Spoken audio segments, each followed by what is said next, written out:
السلام علیکم ورحمۃ اللہ وبرکاتہ۔ بحمد اللہ تعالی وہ ہستی اور شخصیت ہمارے درمیان میں تشریف فرما ہے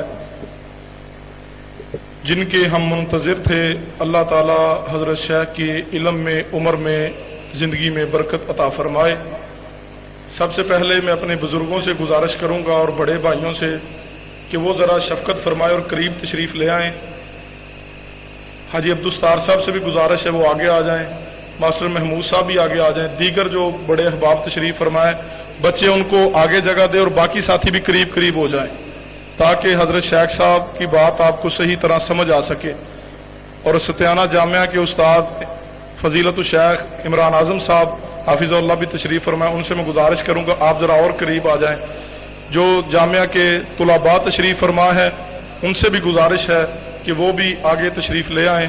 اللہ تعالیٰ آپ سب کا آنا قبول فرمائے، اور جو احباب باہر تشریف فرما ہے وہ بھی آگے تشریف لے آئیں۔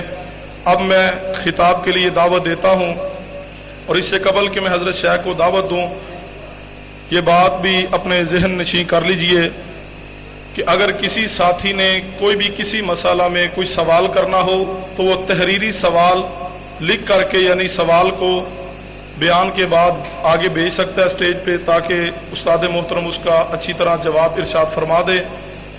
اب خطاب کے لیے تشریف لاتے ہیں استاذ العلماء، مصنف کتب کثیرہ، مناظر اسلام، محدث العصر، استاد محترم فضیلت الشیخ حضرت مولانا مفتی مبشر احمد ربانی صاحب حافظہ اللہ تعالی آف لاہور، وہ آئیں اور اپنے علم کے ساتھ اور اپنے فہم کے ساتھ آپ کو مستفید فرمائیں۔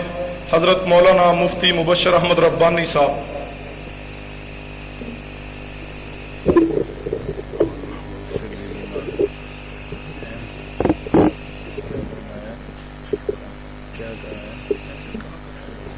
ٹھیک ہے، ادھر آیا، ٹھیک، چلو ٹھیک ہے، بیٹھ جائیں۔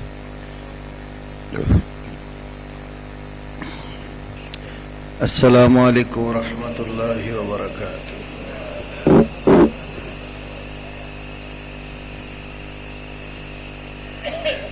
ان الحمد للہ نحمده ونستعینه ونستغفره ونعوذ باللہ من شرور انفسنا ومن سیئات اعمالنا،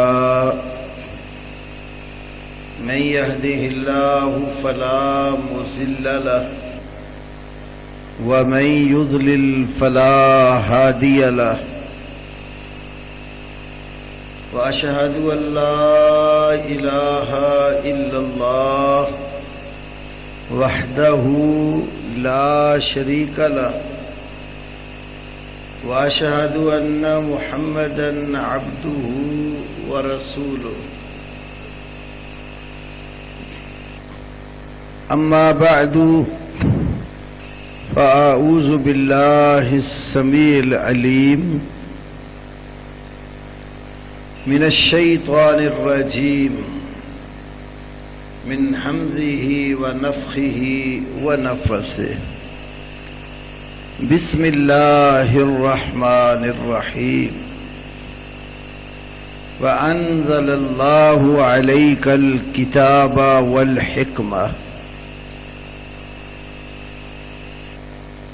رب اشرح لي صدري ويسر لي أمري واحلل عقدة من لساني يفقهوا قولي،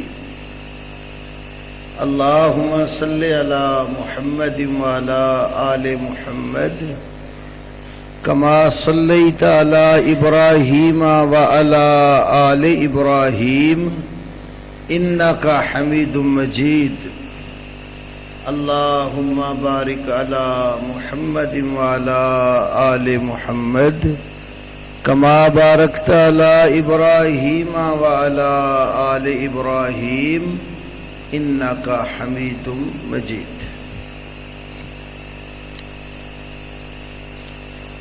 اللہ رب العالمین نے دین اسلام کی تکمیل ہمارے آخری نبی سید الاولین والآخرین امام الانبیاء والمرسلین حضرت محمد کریم صلی اللہ علیہ وسلم پر فرمائی۔ آپ اللہ کے آخری پیغمبر ہیں، آپ کی امت سب سے آخری امت ہے، آپ کا لایا ہوا دین سب سے آخری دین ہے، آپ کے بعد نہ کوئی اللہ کی طرف سے نیا پیغمبر اور دین لانے والا کوئی آئے گا، نہ ہی آپ کے دین کے بعد کوئی اور دین ہے، نہ ہی اس امت کے بعد کوئی اور امت ہے۔ اللہ نے سورۃ المائدہ میں فرمایا الیوم اکملت لکم دینکم واتممت علیکم نعمتی ورضیت لکم الاسلام دینا۔ آج کے دن میں نے تمہارے لیے تمہارا دین مکمل کر دیا اور اپنی نعمت تمہارے اوپر پوری کر دی اور دین اسلام تمہارے لیے پسند کر لیا۔ امام شاطبی رحمت اللہ علیہ نے اپنی کتاب الاعتصام میں ذکر کیا ہے کہ امام مالک ابن انس رحمہ اللہ فرماتے ہیں دین صرف وہی ہے جو نبی صلی اللہ علیہ وسلم کے زمانے میں تھا۔ جو چیز رسول اللہ صلی اللہ علیہ وسلم کے زمانے میں دین نہیں تھی وہ آج بھی دین نہیں ہے، اور جو شخص یہ سمجھتا ہے کہ دین کی کچھ باتیں اور کچھ مسئلے ایسے رہ گئے جو نبی صلی اللہ علیہ وسلم تو بتا کر نہیں گئے، آپ کے بعد کسی اور نے وہ دین کی باتیں بتائی ہیں، فقد زعم ان محمدً صلی اللہ علیہ وسلم خان فی الرسالہ، اس شخص نے یہ سمجھ رکھا ہے کہ محمد صلی اللہ علیہ وسلم نے علیہ باللہ دین میں رسالت میں خیانت کر دی ہے۔ دین کی بات ہوتی تو اب بتا کر جاتے، اس لیے کہ اللہ نے قرآن میں کہا، امام مالک پر آیت پڑھتے ہیں الیوم اکملت لکم دینکم واتممت علیکم نعمتی ورضیت لکم الاسلام دینا۔ جب دین مکمل ہو گیا تو اب کوئی نہیں کہہ سکتا کہ آپ کے زمانے میں فلانی چیز تو دین میں نہیں تھی، وہ بعد میں کسی عالم نے، کسی مفتی نے، کسی مجتہد نے، کسی فقیہ نے، کسی محدث نے، کسی خطیب نے، کسی مفسر نے آ کر وہ چیز دین کی بتائی ہے، پہلے وہ دین نہیں تھی۔ ایسا بندہ رسول اللہ صلی اللہ علیہ وسلم کو خائن سمجھتا ہے۔ تو اللہ نے آپ پر دین مکمل کیا اور دین بذریعہ وہی آپ پر نازل کیا گیا۔ پہلا پارہ جب آپ پڑھتے ہیں نا سورۃ البقرہ، آپ وہاں پر متقین اور پرہیزگار لوگوں کی کچھ صفتیں بھی پڑھتے ہیں۔ ھدی للمتقین الذین یؤمنون بالغیب ویقیمون الصلاة ومما رزقناہم ینفقون۔ آگے کیا ہے؟ والذین یؤمنون بما انزل الیک وما انزل من، یہاں دیکھیں دو باتیں کہی ہیں۔ مومن وہ ہے جو اس پر ایمان لایا جو آپ کی طرف نازل کیا گیا، اور اس پر بھی جو آپ سے پہلے نازل کیا گیا.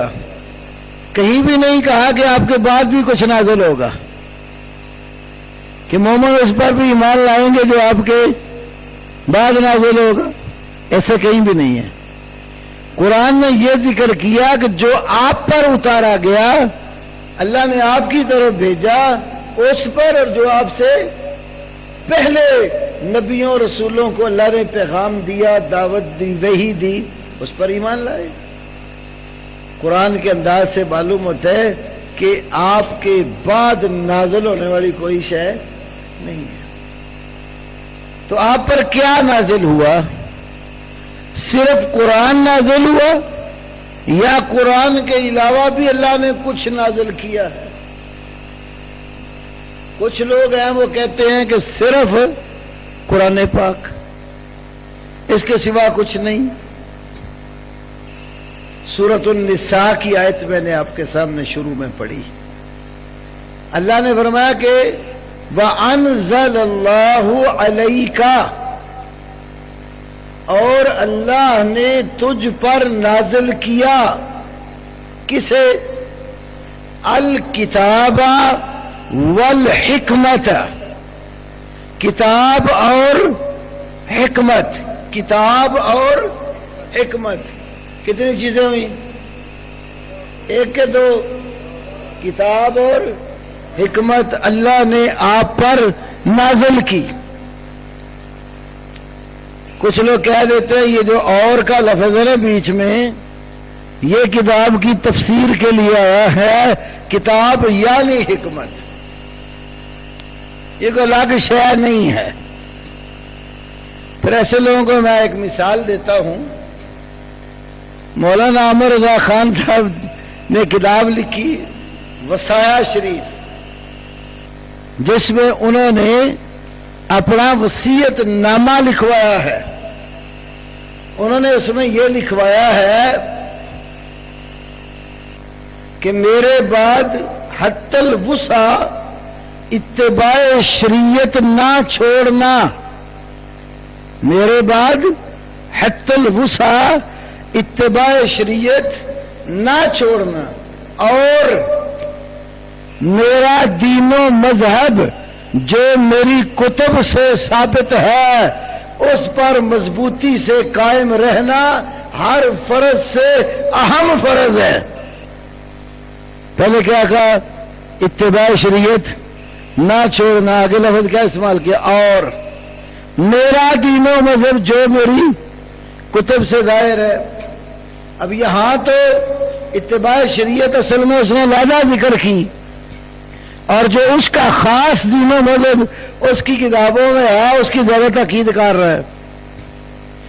تو اردو میں عام طور پر لفظ اور جہاں آپ استعمال کرتے ہیں نا، تو اس سے پہلے اور اس کے بعد یہ دو الگ الگ چیزیں ہوتی ہیں. تو قرآن نے کہا کتاب نازل کی اور حکمت. اب قرآن سے ہی پوچھ لیا جائے کہ حکمت چیز کیا ہے؟ قرآن اس کی خود تفسیر کرتا. 22واں پارہ سورۃ الاحزاب. نبی پاک صلی اللہ علیہ وسلم کی بیویوں کو، مومنوں کی ماؤں کو اللہ حکم دیتا ہے وَاذْكُرْنَا مَا يُتْلَى فِي بُيُوتِكُنَّ مِنْ آیَاتِ اللَّهِ وَالْحِکْمَةِ. نبی کی بیویوں اس چیز کو یاد کرو جو پڑھی جاتی ہے. ما یتلا، جو چیز پڑھی جاتی ہے. کہاں پڑھی جاتی ہے؟ فی بیوت کنہ، تمہارے گھروں کے اندر. کیا چیز پڑھی جاتی ہے؟ من آیات اللہ، ایک تو اللہ کی آیتیں اور دوسری چیز والحکمہ، اور حکمت پڑھی جاتی ہے. معلوم ہوتا ہے جیسے آیتیں پڑھی جاتی ہیں تو حکمت بھی اس کے ساتھ پڑھی جانے والی چیز ہے. اسی لیے امام محمد بن ادریس الشافعی رحمہ اللہ نے اپنی کتاب الرسالہ میں، دوسری کتاب احکام القرآن میں، اور تیسری کتاب کتاب الام میں لکھا ہے، قرآن میں جہاں الکتاب کے ساتھ الحکمہ کا لفظ آیا ہے، وہاں الکتاب سے مراد قرآن اور الحکمہ سے مراد سنت. پھر امام شافعی کہتے ہیں مدینہ میں جو قرآن کا علم جاننے والے لوگ ہیں ان میں جو سب سے زیادہ پسندیدہ لوگ ہیں میں نے ان سے سنا ہے وہ کتاب و حکمت کا معنی کرتے ہیں قرآن و سنت. کتاب و حکمت کا معنی قرآن اور سنت، یہ معنی امام طبری نے بھی کیا، امام رازی نے بھی کیا، امام ابن کثیر نے بھی کیا، امام ابن الجوزی نے زاد المسیر فی علم تفسیر میں کیا، امام ابن القیم نے اجتماع الجیوش الاسلامیہ میں کیا.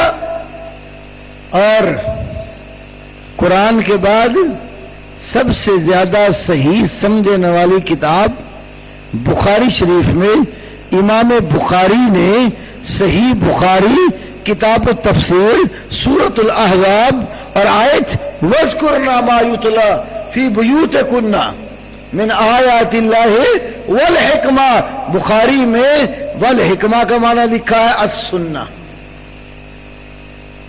امام بخاری کے استاذ امام احمد بن حنبل اور احمد کے استاد امام عبد الرزاق بن حمام الصنعانی نے تفسیر عبد الرزاق میں حکمت کا معنی سننا ہی لکھا.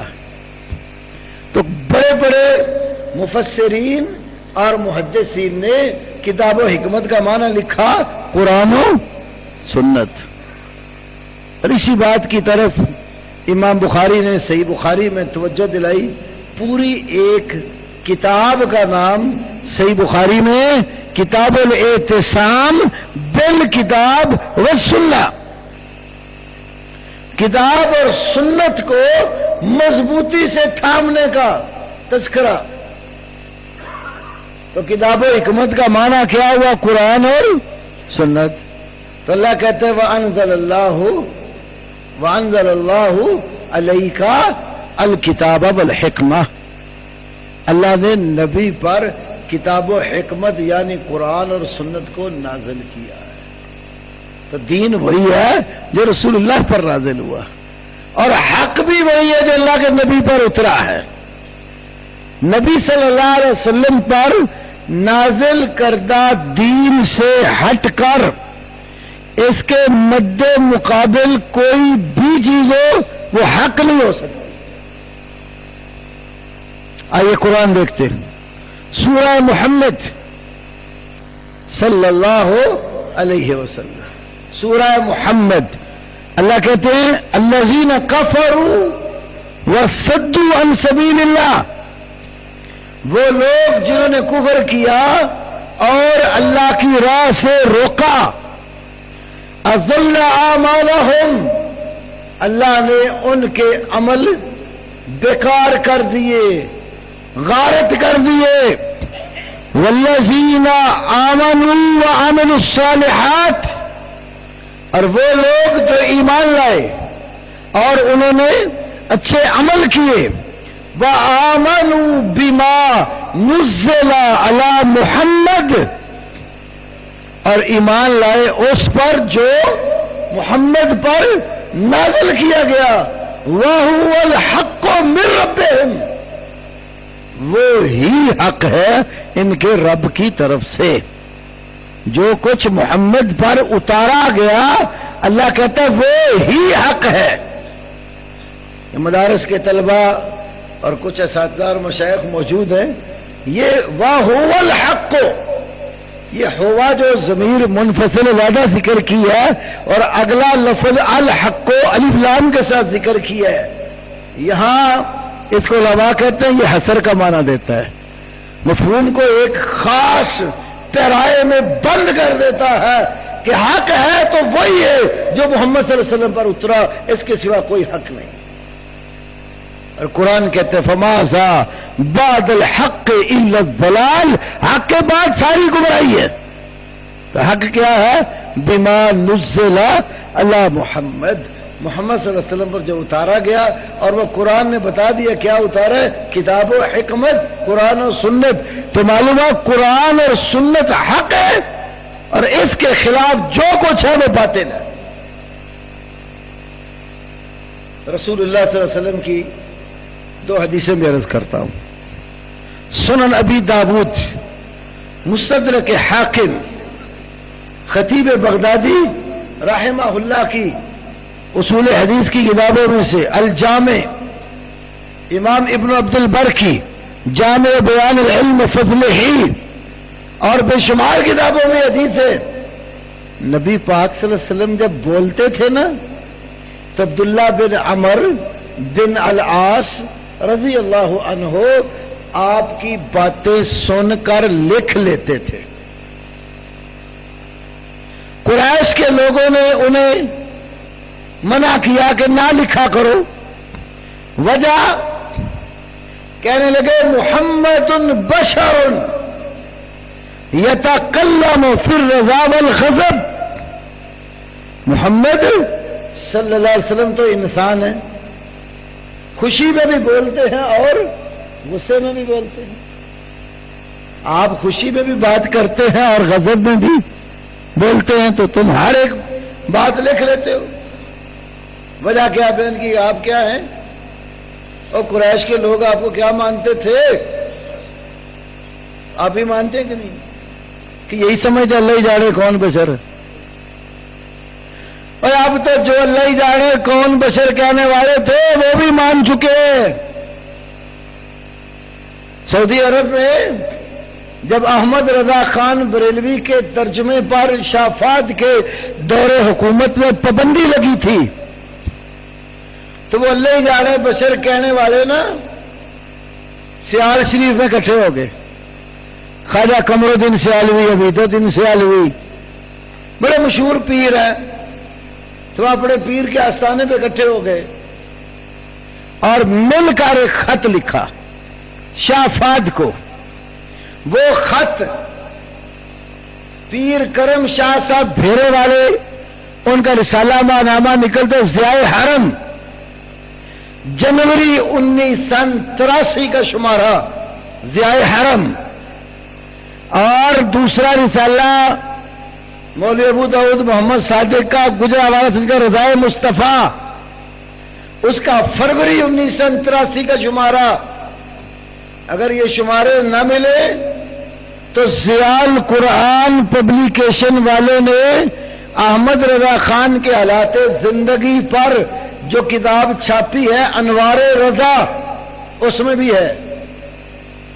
شافات کو خط لکھا کہ آپ کو ہمارے بارے میں جو باتیں بتائی گئی اور ترجمے پر پابندی لگوائی گئی وہ درست نہیں ہے۔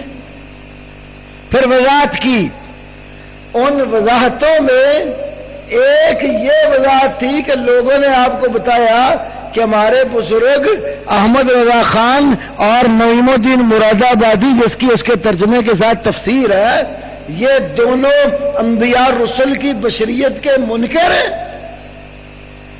انہوں نے لکھا ہمارے بزرگ انبیاء رسل علیہ السلام کی بشریت کا انکار کیسے کر سکتے ہیں جبکہ قرآن کریم گواہی دیتا اور صراحتاً بیان کرتا ہے کہ انبیاء رسل بشر ہیں۔ پھر آگے لکھا ہمارے ان بزرگوں کے نزدیک انبیاء رسل کی بشریت کا منکر دائرہ اسلام سے خارج۔ آپ نے شاید سنا ایک دیہات ہے ساکھی، گجرانوالہ کے علاقے میں، پورا دیہات کوئی بندہ اہل حدیث نہیں تھا وہاں، وہ وہاں سے کچھ لوگ گجرانوالا شہر کام کرنے آتے تھے. کچھ 2-3 بندے گجرانوالا میں الحمدللہ حدیث بہت ہے, مسجدیں بھی ہیں, مدرسے بھی ہیں, وہاں حدیث ہو گئے. جب وہ اپنے گاؤں میں گئے تو اختلاف پڑ گیا. گاؤں کے جو چودھری قسم کے لوگ تھے انہوں نے ان کو بلایا. انہوں نے کہا بھائی ہمارا سارا گاؤں متفق تھا اور تم بیچ میں کیا مسئلہ نیا مذہب لے کر آ گئے ہو. تو انہوں نے کہا بھائی جو ہم لے کر آئے ہیں نا ہمیں سمجھ آئی ہے کہ حق یہی ہے. تو چودھری کہہ رہے پھر یوں کرتے ہیں کہ ہم اپنے علماء بلاتے ہیں اور آپ بھی بلا لیں تو مناظرہ کر. انہوں نے کہا بھی ہم 3 بندے ہیں, آپ پورا گاؤں, ہم اپنے علماء کو لے کر تو ان کی تحفظ اور ضمانت کون دے گا؟ انہوں نے کہا ہم سے لکھوا لو, علماء تم بلا لو, ان کی حفاظت کی ذمہ داری ہم لیتے. ہمارے مولانا قاضی عبدالرشید ارشد حفظہ اللہ, اللہ پاک ان کو شفائے کاملہ عاجلہ کے بیمار ہیں, ہارٹ کا مسئلہ ہو گیا. وہ مولا یحییٰ گوندلوی رحمۃ اللہ علیہ اور مولا رفیق صاحب راہ والی والے رحمۃ اللہ علیہ, رفیق سلفی, تو کچھ اور علماء چلے گئے. اور دوسری طرف سے عرفان شاہ مشہدی, یاسف جلالی کا استاد, اور وہاں بکی شریف ہے, یہ ہمارے علاقے کے منڈی بازی, بکی شریف کے وہ انہوں نے ایک جلالی فورس, ڈنڈا بردار فورس بنائی ہوئی, جہاں کو مناظرہ ہو تو وہ جھگڑے کے لیے لے کے جاتے ہیں. تو 2-3 بسیں بھر کر طالب علموں کی گاؤں میں. دیہات کے جو چودھری تھے انہوں نے کہا بھائی شاہ صاحب دوسری طرف سے جو علماء ہیں ان کی ضمانت ہم نے دی ہوئی ہے, یہ ڈنڈا بردار فورس پیچھے رکھو, کوئی ضرورت نہیں ہے, گاؤں ہمارا ہے, مسئلہ ہم نے سمجھ رہے ہیں. گن کر بندے ہم مسجد کی گیلری میں بٹھائیں گے, جتنے آپ کی طرف سے اتنے حدیثوں کے, اور درمیان میں بیٹھ کر ہم بات سنیں گے اور فیصلہ کریں گے. مسئلہ کیا رکھا؟ نور بشر. دیہاتوں میں یہی مسئلے ہوتے, حاضر ناظر, نور بشر, علم غیب, ختم درود وغیرہ. مسئلہ رکھ لیا نور بشر, آمنے سامنے بیٹھے قاضی صاحب بھی اور عرفان شاہ مشہدی بھی. تو وہ نہ کہنے لگا تم یہ بتاؤ کہ جو نبی کو بشر کہے مسلمان ہے کہ کافر ہے؟ اس کا خیال تھا کہ یہ کہیں گے کافر ہے, بس ہم کہیں گے ہمیں کافر کہتے, لڑائی شروع ہو. اور بندے یہ تھوڑے ہم پٹائی کر کے بھیجے. قاضی صاحب نے یہی حوالہ جو میں نے آپ کو سنایا نا پڑھ دیا. تو وہ کہنے لگے کہ یہ تو ہمارے بزرگوں نے لکھا ہے نا, آپ کیا کہتے ہیں؟ انہوں نے کہا ہمیں کہنے کی کوئی ضرورت نہیں, جب آپ کے بزرگوں نے بھی فیصلہ دے دیا. تو مولا رفیق صاحب سلفی رحمہ اللہ کی صدر مناظر سے کھڑے ہو کہہ رہے کیسے بیٹھ جاؤ, یہ پنڈا کے لوگ نے گل سمجھانی. کہنے لگے بھائی پنڈ والے فیصلہ بڑا آسانیاں ہو جانا, تسی چودھری ہو تو کہ میں گل رکھنا. عرفان شاہ صاحب سید نے نا, آلے رسول نے, دعویٰ ہونا کہ نبی پاک دی اولاد نے, تو انہوں نے ویخ کے فیصلہ کر لینے جے نور ہوئے تو نبی پاک بھی نور ہون گے, تو جے نور نہیں ہے بشر رہے سانو آج اینا دس دن کہ انہوں نے جون کتوں بدلی ہے. اتنی بات ہے وہ جھگڑے پہ نا کہ یہ تو سادہ سا مسئلہ ہے. جو کہتے ہیں میں نبی کی اولاد ہوں, سید ہوں, آل رسول ہوں, تو اس کو دیکھ کے فیصلہ ہو جاتا ہے وہ جس نسل سے وہ ہے, اگر یہ بشر ہے تو بڑے بھی, اور اگر یہ نور ہے تو وہ ان کو بھی نور مان لیتے. وہ جھگڑے پہ آگے چودھری نے ہمارے علماء کو مسجد گیلری سے نیچے اتارا, ان کو اندر بند کر لے, پھر خوب ماشاءاللہ ان کی سروس کر کے بھیجا. بہرحال میں یہ کہہ رہا قریشیوں نے کیا کہا, محمد بشر یتکلم فی الرضا والغضب, محمد صلی اللہ علیہ وسلم انسان ہیں, خوشی میں بھی بولتے ہیں اور غصے میں بھی بولتے ہیں, مت لکھا کرو, لکھنے سے منع کر دیا. آئے اللہ کے نبی کے پاس عبداللہ بن عمر رضی اللہ عنہ, کیا کہا, یا رسول اللہ میں آپ کی ہر بات سن کے لکھتا تھا, قریشیوں نے مجھے منع کر دیا یہ کہہ کر. فرمایا اکتب یا عبداللہ فوالذی نفس محمد بیدہ, ما یخرج منہ الا حق. اے عبداللہ لکھا کر، اس ذات کی قسم ہے جس کے ہاتھ میں محمد کی جان ہے، جو بھی تمہیں دین کی بات کہتا ہوں میری زبان سے حق کے سوا کچھ نکلتا ہی نہیں ہے. پیغمبر جو بولتا ہے حق بولتا ہے اور وہی سے بولتا ہے. وما ينطق عن الهوى ان هو الا وحی یوحى. دین کا کوئی مسئلہ پیغمبر اپنی خواہش سے نہیں کہتا. جو مسئلہ بھی پیغمبر نے دین کا بتایا ہے وہ اللہ کی وحی سے اللہ نے بلائے، اس بلانے کے اوپر پیغمبر بولا ہے اور حق بولا اور وہی بولا. بھائی کہہ رہے تھے ہمارے امام کون ہے؟ کون ہے؟ کسی کو نہیں پتا آپ کا امام کوئی ہے؟ تہاڈا کوئی امام نہیں.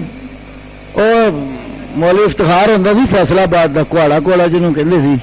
وہ کہندا ہوندا سی میں یضلل فلن تجد له ولی مرشدا. گمراہ بندے دا نہ کوئی ولی ہوندا نہ کوئی مرشد ہوندا. تہاڈا کوئی مرشد نہیں. محمد الرسول اللہ صلی اللہ. آپ کا امام کون ہے؟ محمد الرسول اللہ صلی اللہ علیہ وسلم. مجھے ایک لطیفہ یاد ہے، ہمارے مولا عبداللہ نثار صاحب حافظ اللہ، ایک میں نے تقریر ان کی سنی، کہنے لگا مجھے ایک بندہ کہتا ہے مولوی صاحب تسی کہڑے امام نو مانتے ہو؟ وہ کہنے لگے میں آپ امام ہاں، میں تیرے جے مقتدی لبدا پھرنا. بھئی ہمارے امام ایک ہی ہیں. وہ کون ہے؟ باقی جو امام ہے کوئی کسی فن میں امام ہے، کوئی کسی فن میں امام ہے، کوئی حدیث پڑھنے پڑھانے میں امام ہے، کوئی تفسیر پڑھنے پڑھانے میں امام ہے، کوئی صرف نحو میں امام ہے، کوئی فلسفہ منطق میں امام ہے، کوئی کسی شعبے کسی فن کا امام ہے، اور دین پورے کے امام محمد الرسول اللہ. تو ہمارے امام کی زبان سے جو نکلتا وہ کیا ہوتا ہے؟ حق. جبکہ جتنے باقی امام آئے ہیں ان کی زبانوں سے حق بھی نکلا ہے، ان کی زبانوں سے غلطیاں بھی ہوئی ہیں.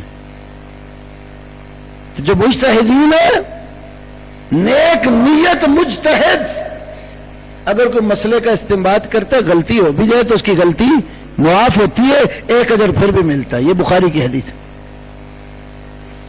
اب دیکھو امام ابو حنیفہ رحمۃ اللہ علیہ، امام یحییٰ بن معین رحمہ اللہ اپنی تاریخ میں لائے. ان کے مشہور شاگردوں میں اللہ اکبر قاضی ابو یوسف، امام محمد اور ایک اور امام ہے. ہاں وہ کہہ تو دیا قاضی ابو یوسف اور امام محمد یہ صاحبین ہیں، فقہ حنفی کے صاحبین ہیں. تیسرے ظفر بن حذیل. قدوری پڑھی آپ میں؟ کوئی بچے ہیں جنہوں نے پڑھی؟ ستیانہ بنگلہ والوں کوئی طالب علم ہے جنہوں نے قدوری شریف پڑھی ہو؟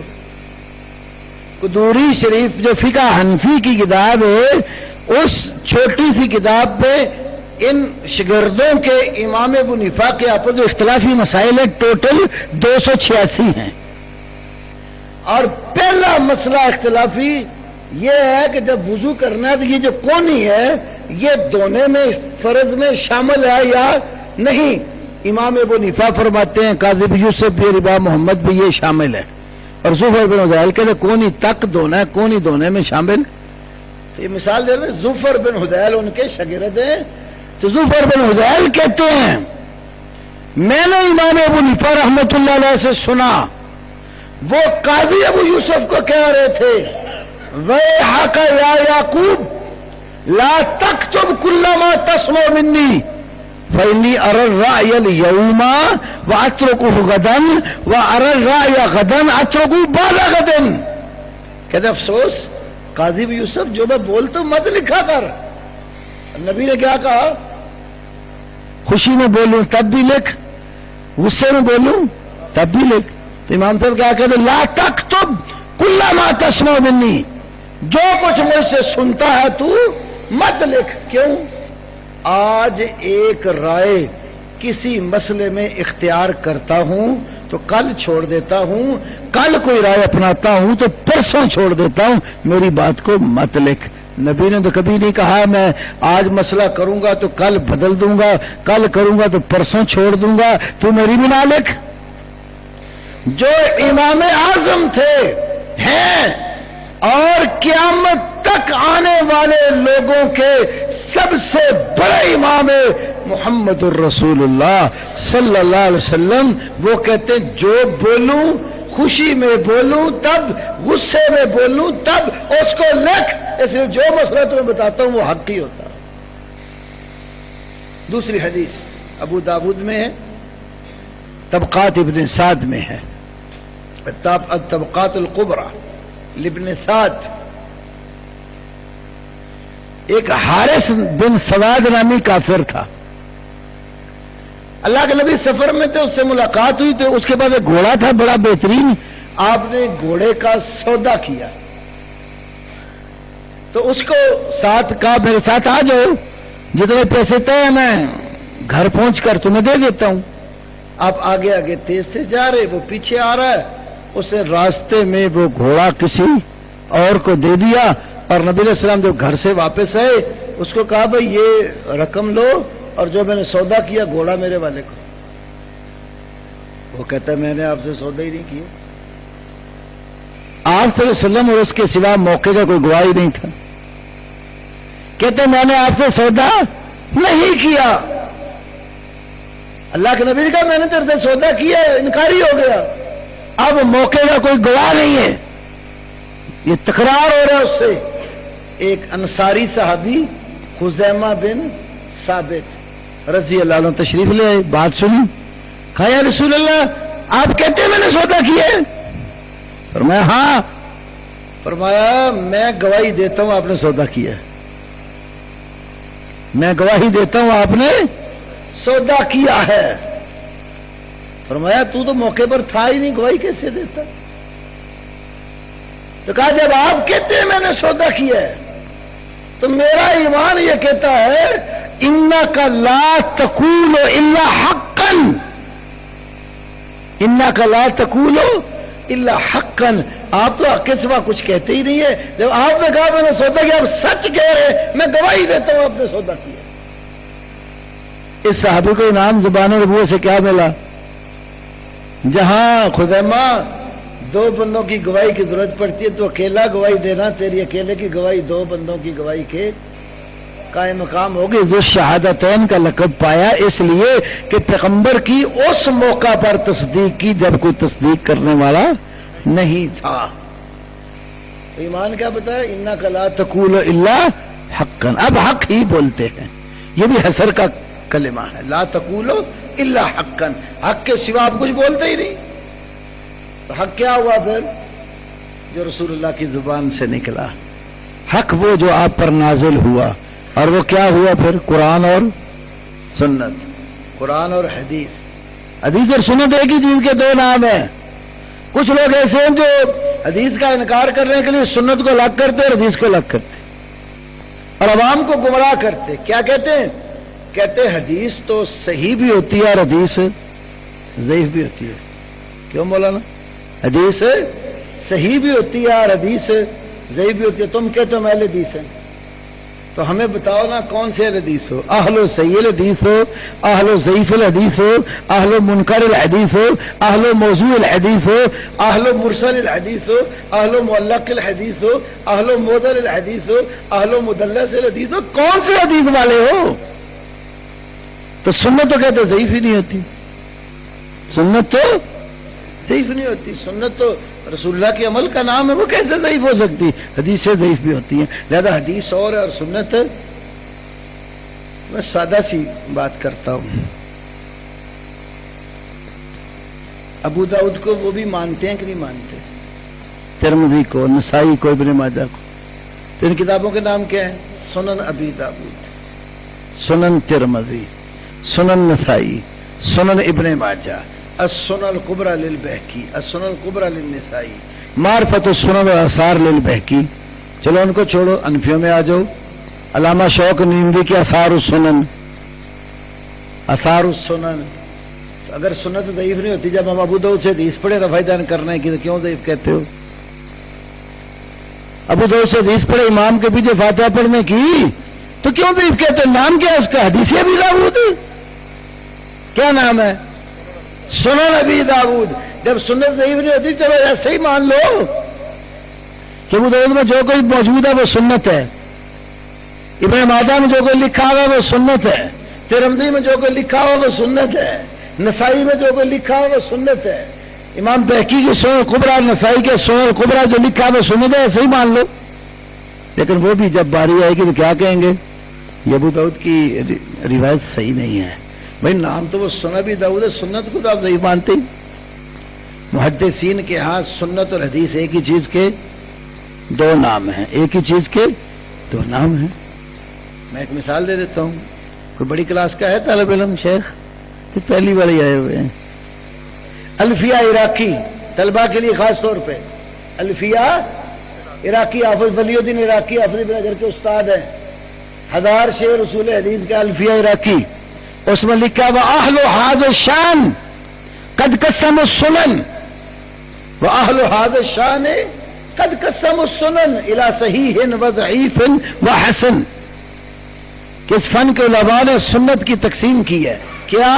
صحیح، حسن اور ضعیف، کہ سنت صحیح بھی ہوتی ہے، سنت حسن بھی ہوتی ہے اور سنت ضعیف۔ چلو اس سے آگے چلتے ہیں۔ امام عبد الوہاب شعرانی کی کتاب المیزان الکبریٰ، اس کو نہیں مانتے ہیں، اس کے اندر ایک واقعہ لکھا ہے۔ امام ابو حنیفہ کے پاس حدیث پڑھی جی تھی، امام سے بیٹھے ہوئے تھے، وَيُقْرَأُ عِنْدَهُ حَدِيثٌ، امام ابو حنیفہ کے پاس کیا پڑھی جا رہی تھی؟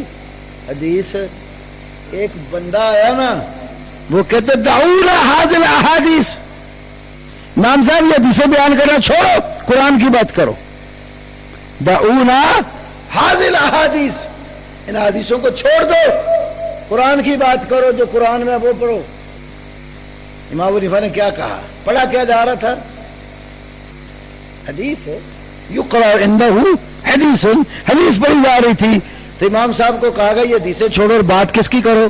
قرآن کی۔ امام صاحب نے فرمایا لولا السنت ما فہم منا احد القرآن، اگر سنت نہ ہوتی تو ہم میں سے کوئی بندہ قرآن نہیں سمجھ سکتا تھا۔ قرآن کیسے سمجھا؟ سنت سے۔ تو کس کو سنت کا؟ جو پڑھا جا رہا تھا حدیث۔ پھر امام صاحب نے کہا اچھا یہ بتا، بندر حلال ہے کہ حرام ہے؟ بندر حلال ہے کہ؟ انہوں نے کہا پڑھ قرآن کہاں لکھا ہوا حلال ہے کہ حرام ہے؟ حافظ عبد القادر روپڑی رحمت اللہ علیہ کا نام تو بزرگ تو ہمارے سارے جانتے ہوں گے۔ حافظ عبد القادر روپڑی ایک دفعہ منڈی بادین میں آئے، حدیث کے والے سے بات کر رہے، کہتے میرے ساتھ ایک منکر حدیث بات کرنے لگ گیا کہ حدیث صرف قرآن کی بات کرو، حدیث کی بات نہ کرو۔ کہنے لگے میں نے کہا تیرے باپ کا نکاح ہوا تھا؟ روپڑی صاحب فرماتے میں نے کہا تیرے باپ کا نکاح ہوا تھا؟ کہنے لگا ہاں۔ تو فرمایا کہ کیسے ہوا تھا؟ نکاح کا طریقہ پڑھ قرآن سے، کوئی ایک آیت پر جس میں لکھا نکاح ایسے کرتے ہیں، اور اگر قرآن میں نکاح کا طریقہ نہیں لکھا اور باپ تیرے کا نکاح ہوا ہے تو کس روح سے ہوا؟ قرآن کی روح سے تو ہوا ہی نہیں، قرآن میں طریقہ ہی نہیں، حدیث اور سنت کی روح سے ہوا۔ جب وہ صحیح نہیں ہے پہلے اپنے حلال والے ہونے کی فکر کر، پھر میرے سے بات کرنا۔ تو سنت قرآن پاک کی، حدیث قرآن کی کیا کرتی ہے؟ تشریح کرتی ہے، عمل متعین کرتی ہے۔ جتنے منکرین یہ سنت کو پیچھے، حدیث کو پیچھے اس لیے ہٹاتے ہیں تاکہ بد عملی کے راستے کھلیں، پھر قرآن کی جو مرضی تفسیر کرتے پھرے۔ بھائی اگر خالی قرآن ہی تھا تو اللہ نے نبی کیوں بھیجا؟ نبی کو معلم اور استاد بنا کے بھیجا نا۔ وَيُعَلِّمُهُمُ الْكِتَابَ وَالْحِكْمَةَ، قرآن میں 5-6 جگہ ہے وَيُعَلِّمُهُمُ الْكِتَابَ وَالْحِكْمَةَ، نبی کتاب کی بھی تعلیم دیتا ہے اور حکمت کی تعلیم بھی دیتا ہے۔ نبی معلم ہے، استاد ہے، ٹیوٹر ہے آپ کا۔ اسکول والے بچے جب اسکولوں میں جاتے ہیں، میتھ مثال کے طور پر اردو میڈیم ہے، اب وہ میتھ پڑھتا ہے تو جو عبارت لکھی ہے وہ طالب علم بھی پڑھ لیتا ہے، لیکن کئی دفعہ عبارت پڑھ کے سمجھ کچھ نہیں آتی، تو معلم کا کے لیے ہوتا ہے۔ اگر استاد اس کو صرف کتاب پر لکھی عبارت پڑھ کے بتا دے، سنا دے، تو طالب علم کو سمجھ آئے گی؟ اردو تو وہ بھی جانتا ہے، نہیں آئے گی۔ استاد کیا کرے گا؟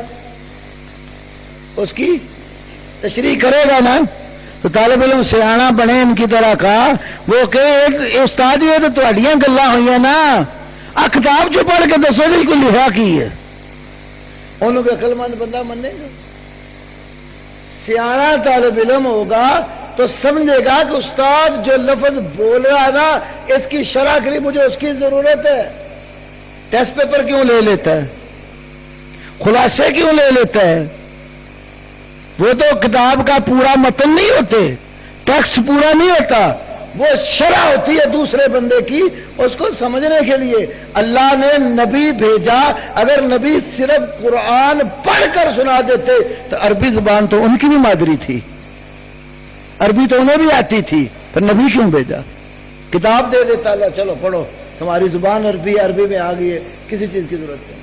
اللہ نے صاحب نبی دیا ہے۔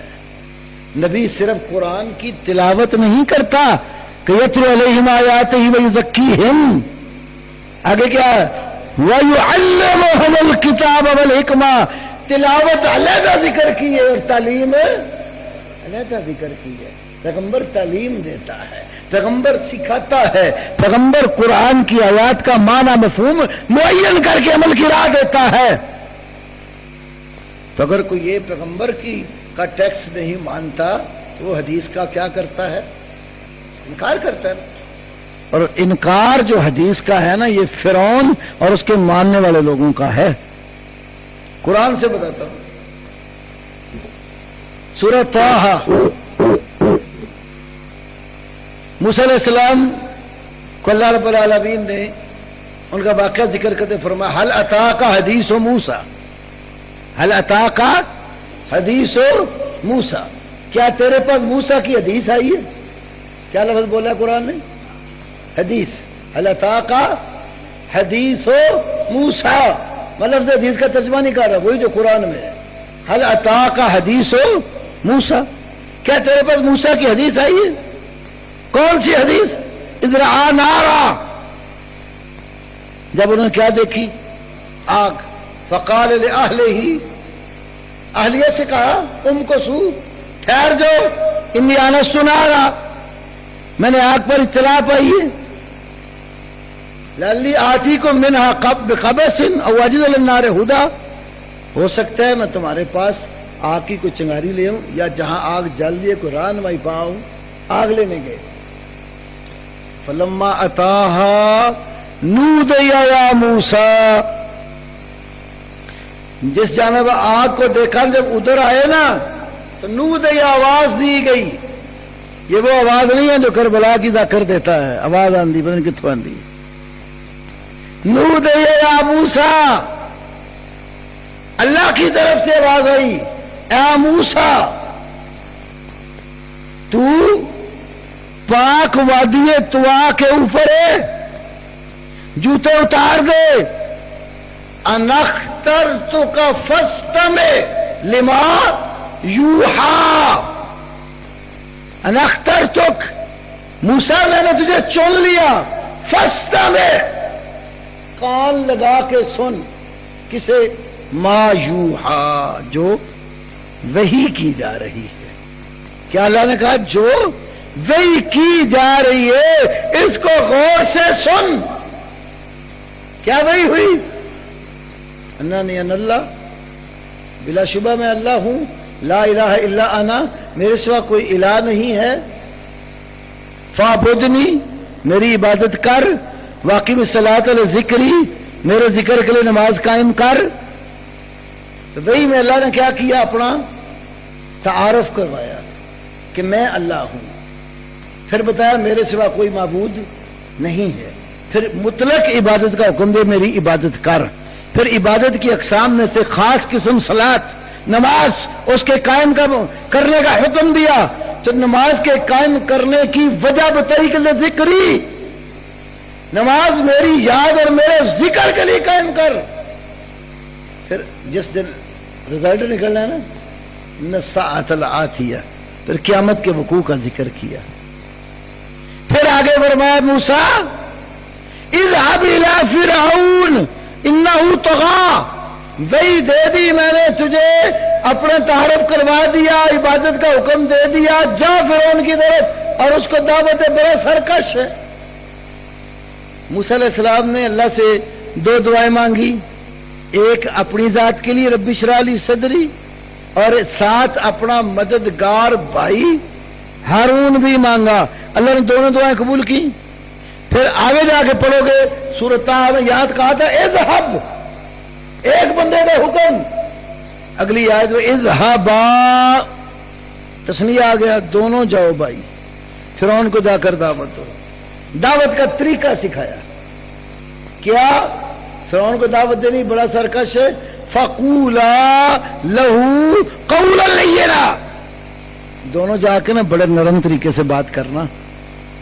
اکھڑ مزاج ہے نا، تو بعض اوقات اگلا بندہ سخت ہو تو دائی نرم ہوگا تو بات ہے کہ دونوں ہی گرم تارے فٹ ہو جائیں تو پھر کام خراب ہوتا ہے. فَقُولَا لَهُ قَوْلًا لَيِّنًا، نرم طریقے سے بات کر دی. پھر گئے دونوں بھائی، فرعون کو دعوت دیتے رہے، لمبا عرصہ دعوت دی. پھر ایک دفعہ رات کے وقت اللہ کی طرف سے حکم ملا کہ رات کے ایک حصے میں بنی اسرائیل کو لے کر یہاں سے نکل جا، جدھر جا رہے آگے دریا بہتا ہے.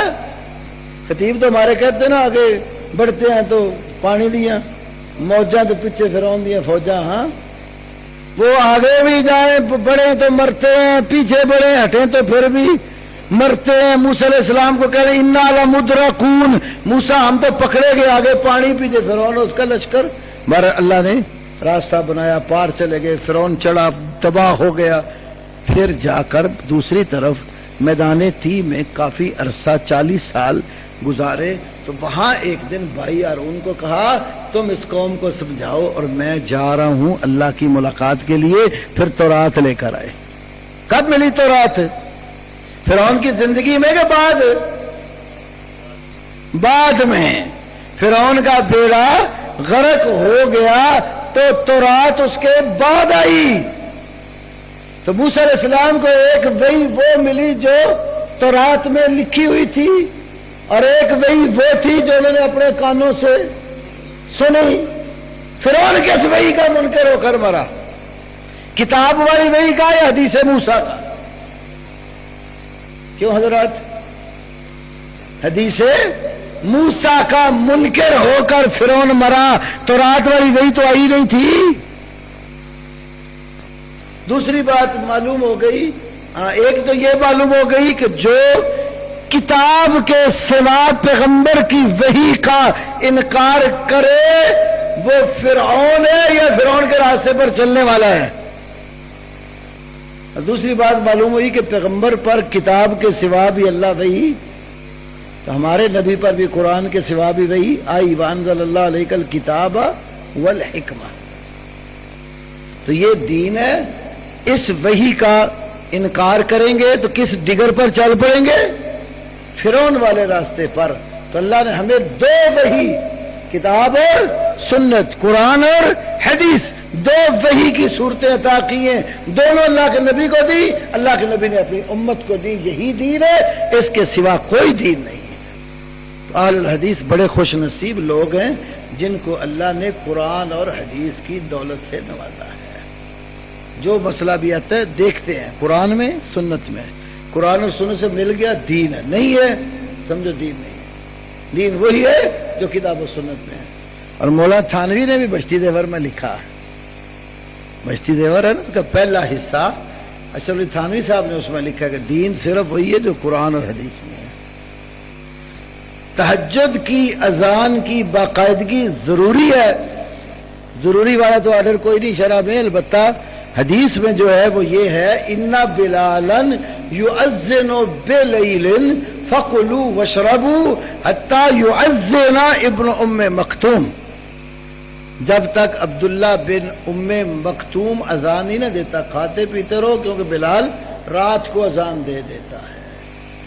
اچھا لوگ کہیں گے کہ یہ تو ہے رمضان کے متعلق، حالانکہ رمضان کا کوئی لفظ اس میں نہیں ہے۔ صحابہ رمضان کے علاوہ بھی روزے رکھتے تھے، اور یہ اذان بلال میں اور فجر کی اذان میں اتنا فاصلہ ضرور ہوتا تھا جس میں بندہ افطاری سحری کا انتظام کر کے سحری کھا لے۔ دلیل سنن نسائی کی حدیث ہے۔ ایک دفعہ اللہ کے نبی صلی اللہ علیہ وسلم نے اپنے خادم حضرت انس کو بلایا، فرمایا انس جاؤ کوئی سحری کا انتظام کرو۔ تو حضرت انس گئے، کچھ کھجوریں اور کچھ مختلف چیزیں ملی، ڈھونڈ کے لے آئے۔ تو جب لے آئے نا تو فرمایا کہ انس جاؤ کوئی بندہ ڈھونڈ لاؤ، کوئی روزہ رکھنے والا، میں محمد اکیلا نہیں کھاؤں گا۔ تو وہ ایک اور صحابی کو تلاش کر، روزے ہوتے تو سارے روزے دار ہوتے نا، کسی کو پکڑ کے لے آتے، ایک اور صحابی کو لے آئے۔ یہ کب ہوا؟ نسائی میں ہے، یہ حضرت بلال کی اذان کے بعد ہوا۔ سحری کا انتظام بھی کیا، پھر سحری کھائی بھی، اس کے بعد پھر فجر کی اذان دی۔ یہ جائز ہے، کوئی دینا چاہتا ہے تو مسئلہ نہیں۔ جمعہ کی کتنی اذانیں ہیں؟ نبی صلی اللہ علیہ وسلم، ابو بکر صدیق اور عمر فاروق رضی اللہ عنہما کے دور میں صحیحین میں حدیث ہے، جمعے کی اذان اس وقت ہوتی تھی جب امام منبر کے اوپر بیٹھ جاتا تھا، پھر اذان کے بعد خطبہ شروع ہو جاتا تھا۔ جب حضرت عثمان کا زمانہ آیا تو حدیث کے الفاظ ہیں بخاری میں، فلما کثر الناس، فلما کثر الناس، جب لوگ زیادہ ہو گئے نا، اسپیکر تو ہوتے نہیں جنا کہ اذان دیں تو مدینے سے باہر حوالی ہے، مدینہ میں بھی آواز جائے۔ جب لوگ زیادہ ہو گئے، زاد النداء الثالث، تیسری اذان بڑھائی، کیونکہ اقامت کو بھی حدیث میں اذان کہتے ہیں۔ بین کل اذانین صلاۃ، ہر دو اذانوں کے درمیان نماز ہے۔ تو ایک جو اصطلاحی اذان ہے جس کی آواز باہر جاتی ہے وہ لوگوں کو نماز کی اطلاع ہے، اقامت کو بھی اذان کا، یہ جماعت کے کھڑی ہونے کی اطلاع ہے۔ تو ان دونوں کو اذان، تیسری اذان کہاں بڑھائی؟ مسجد میں نہیں۔ حدیث موجود ہے بخاری میں، زورا مقام پر، زورا ایک بازار تھا مدینے میں، تو اس کے آگے وہاں زورا میں بندے کو بھیجا کہ وہ اذان دے تاکہ آواز دور جائے اور لوگ سن کر آئے۔ یہ ان کا اتحاد تھا۔ آج بھی اگر کوئی ایسی جگہ ہے جہاں آپ سمجھتے ہیں کہ لوگوں نے دور دراز سے آنا ہے اور پہلی اذان کی آواز اس کو نہیں ملتی، تو وہاں بندہ کھڑا کریں جہاں آپ کی آواز گئی ہے، اس سے آگے نہیں جاتی، وہاں بندہ کھڑا کر کے اذان دلوا لے، حضرت عثمان کی سنت پر عمل ہو جائے گا۔ علیکم بسنتی و سنت الخلفاء الراشدین۔ اگر ایسا نہیں ہے، اسپیکر لگ گئے ہیں، یہ پورا گاؤں کیا، وہ کئی کئی گاؤں کراس کر کے بھی اسپیکر کی آواز جاتی ہے، تو وہ اجتہاد تو اسپیکر کی ضرورت پوری کر رہی ہے، اس لیے اس کی حاجت ہی نہیں ہے، سنت کے مطابق اذان دے لے۔ اگر کسی نے کورٹ میرج کی ہو، بعد میں لڑکی کے والدین سے صلح ہو جائے، تو کیا اس کا نکاح وہی تسلیم ہوگا یا دوبارہ؟ اللہ کے نبی صلی اللہ علیہ وسلم نے فرمایا لا نکاح الا بے ولی، اور قرآن میں بھی نکاح کی نسبت اولیاء کے ساتھ ہے، وَأَنكِحُوا الْأَيَامَ مِنكُمْ، جو تم میں سے بغیر نکاح کے ہیں نا ان کے تم نکاح کر دو، اولیاء سے خطاب کیا ہے۔ ولی کی اجازت کے بغیر نکاح ہوا ہی نہیں۔ ایما امرات نکاحت بدون اذن ولیہا فنکاحها باطل فنکاحها باطل فنکاحها باطل۔ حضرت عائشہ ترمذی وغیرہ میں حدیث ہے، جس بھی عورت نے ولی کی اجازت پر نکاح کیا 3 بار فرمایا نکاح باطل ہے، تو بعد میں ولی راضی تو باطل صحیح کیسے ہوگا؟ دوبارہ نکاح پڑھنا پڑے گا۔ اب عدالت میں کیا ہوا ہے، یہ قانونی مسئلہ ہے، شرعی مسئلہ نہیں ہے، قانونی مسئلہ ہے۔ وہ بے شک رجسٹرڈ ہے تو اسی کو رکھو، شرعی طور پر تجدید کر لو، اور اگر کسی نے دوبارہ کرنا ہی نہیں تو پھر اس کو کورٹ میں کھلا دائر کرنا پڑے گا، کیونکہ ورنہ اس کو قانونی پیچیدگیاں لازم آئیں گی۔ کل کو اگلا بندہ کہیں کیس کر دیتا ہے، اس کے بعد قانونی ڈگری پریشان ہوں گے۔ تو قانون کو ختم کرنے کے لیے قانون کا راستہ اپنانا پڑے گا. ایک سوال ہے بڑا عجیب ہے. کچھ چیزیں ہوتی ہیں فطرتی، بندے کو اللہ نے شعور دیا ہوتا ہے، حکم دے دیا جاتا ہے، اس کی شرح کھول کر نہیں ہوتی. اب لکھا مرد ناول کہاں تک اتارے، شریعت نے کوئی پیمائش کر کے نہیں بتایا. اتنا بتایا ہے جو تحت سرہ یا وہ جو ہڈی ہے جس شرمگاہ کی شمار ہوتی ہے اس کے آس پاس جو بال ہے اتنا بتایا. اب ہر بندہ اللہ نے عقل دی دیکھ لے کہاں تک ہے. مسجد ہے تو میں کچھ کہہ بھی نہیں سکتا. غلیل سے کیا گیا شکار کیا درست ہے. بعض علماء کو غلیل سے خون نہیں، جس سے خون نہ نکلے، پتھر مارا، لاٹھی ماری، مر گیا، وہ موقوذہ ہے. موقوذہ قرآن اس جانور کو کہہ دیا لاٹھی لگی تو مر گیا، وہ حرام ہو جائے گا. حلال وہ ہوگا کہ آپ نے کسی ایسے تیز دار آلے سے اس کو مارا کہ اس کی رگ کٹی اور خون نکلا. بخاری میں ما انہر الدم، جو چیز خون نکالتی ہے نا اس سے جانور حلال ہوتا ہے. بعض فائر مار دیتے ہیں، فائر بھی مارتے تو خون اندر ہی خشک ہو جاتا ہے، مرتا ہے. اگر رگ پہ لگا پھٹ گئی خون نکلا، تکبیر کہہ کے آپ نے مارا، خون نکل گیا پھر حلال ہے. قرآن نے دم مسفوح کی قید لگائی ہے. دم مسفوح کو حرام کہا ہے نا. دم مسفوح ہوتا ہے جب ذبح کرتے ہیں تو خون بہہ جاتا ہے، تو خون بہانا اس میں ضروری ہے. اگر کسی بندے نے 3 طلاقیں ایک ماہ کے وقفے سے دی ہوں، 1 سال بعد دونوں یعنی میاں بیوی کی صلح، وہ میاں بیوی ہے ہی نہیں، صلح کہاں ہونی ہے؟ 3 الگ الگ وقفوں سے طلاق ہو چکی ہے. جب الگ الگ وقفے تو 2 ہی وقفے تھے صلح کے. الطلاق مرتان فامساک بمعروف اور تسریح باحسان. آگے کیا ہے؟ فان طلقا فلا تحل له من بعد حتى تنكح زوجا غيره. اب نکاح نہیں ہوگا اگر 3 طلاقیں ہو چکی ہیں. کچھ ایسے بھی اہل علم ہیں جو اس مسئلے میں اختلاف یہ کرتے ہیں کہ جب تک رجوع نہ کرے طلاق نہیں ہوتی، لیکن اس کی کوئی شرعی دلیل ہمیں معلوم نہیں ہے. طلاق دی، مہینے بعد دوسری دے دی، رجوع نہیں کیا. بتائیں جب طلاق رجی دیں، عورت کا نان نفقہ کس کے ذمہ ہوتا ہے؟ گھر اس کا، خرچہ اس کا مرد کے ہی ذمہ ہوتا ہے. اگر اس کی بیوی نہیں تو خرچہ کیوں دے؟ اسکنوہن من حیث سکنتم من وجدکم. طلاق کے بعد بیوی کو وہیں رکھو جہاں تم خود رہتے ہو اپنی استطاعت کے مطابق. سورۃ طلاق میں ہے. تو اس کی بیوی ہوتی ہے تبھی تو اس کا خرچہ بھی اس کی رہائش بھی مرد کے ذمہ ہوتی. اگر اسے رشتہ کٹ چکا ہو تو پھر اس کے مرد کے ذمہ خرچہ نہیں ہوتا. جب اس کی بیوی ہے تو پھر دوسری طلاق کیوں نہیں ہو سکتی؟ جو شے مونچھے نہ کاٹے اس کا ہم سے کوئی تعلق نہیں. یہ حوالے تو کچھ دیے ہوئے ہیں جہاں تک مجھے معلوم ہے. اس کے ایک تو روایت کی صحت مد نظر ہے، دوسری بات وہ ہم میں سے نہیں. کیا معنی؟ لیس منا، وہ ہم میں سے نہیں. یہ معنی نہیں ہے کہ وہ ہمارے دین و مذہب سے نکل گیا، کافر ہو گیا، ہم میں سے نہیں. یہ معنی نہیں ہے، کیونکہ اس پر سب علماء کا، محدثین کا اتفاق ہے کہ کبیرہ گناہ کا مرتکب گناہگار مسلمان ہوتا ہے، کافر نہیں ہوتا. صحیح بخاری کتاب الایمان بھری پڑی ہے اس بات. امام بخاری نے باب باندھا ہے کتاب الایمان میں، المعاصی من امور الجاہلیہ.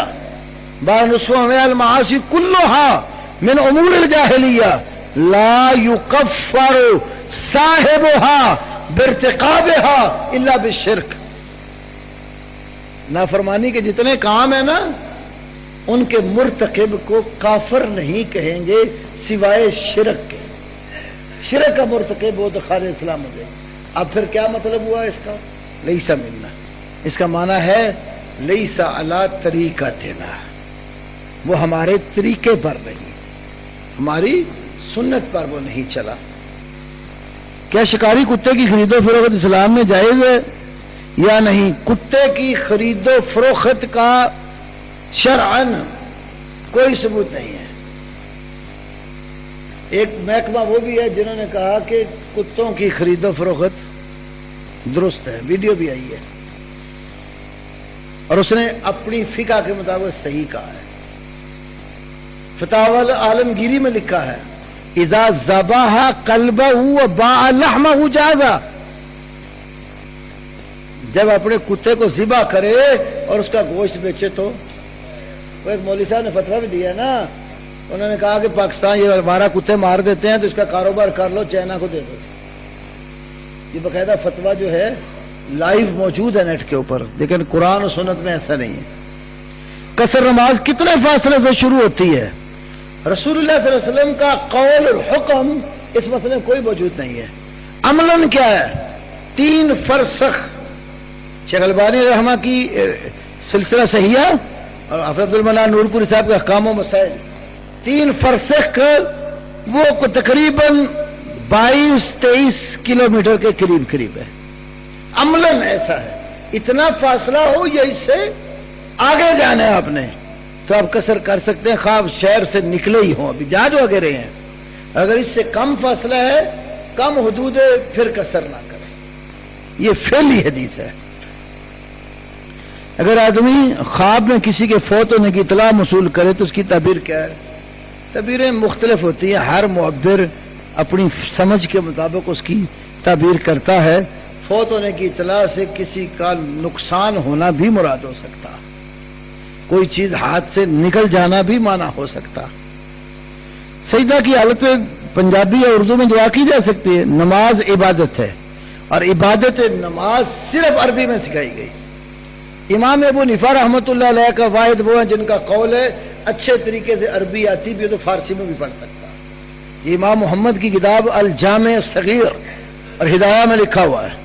کچھ کہتے ہیں جی امام صاحب کا اس سے رجوع ثابت ہے، لیکن وہ ابو بکر بن ابی مریم کی روایت ہے اور وہ محدثین کا بالاتفاق ضعیف ہے۔ اگر کوئی آدمی فوت ہو جائے تو کیا اس کی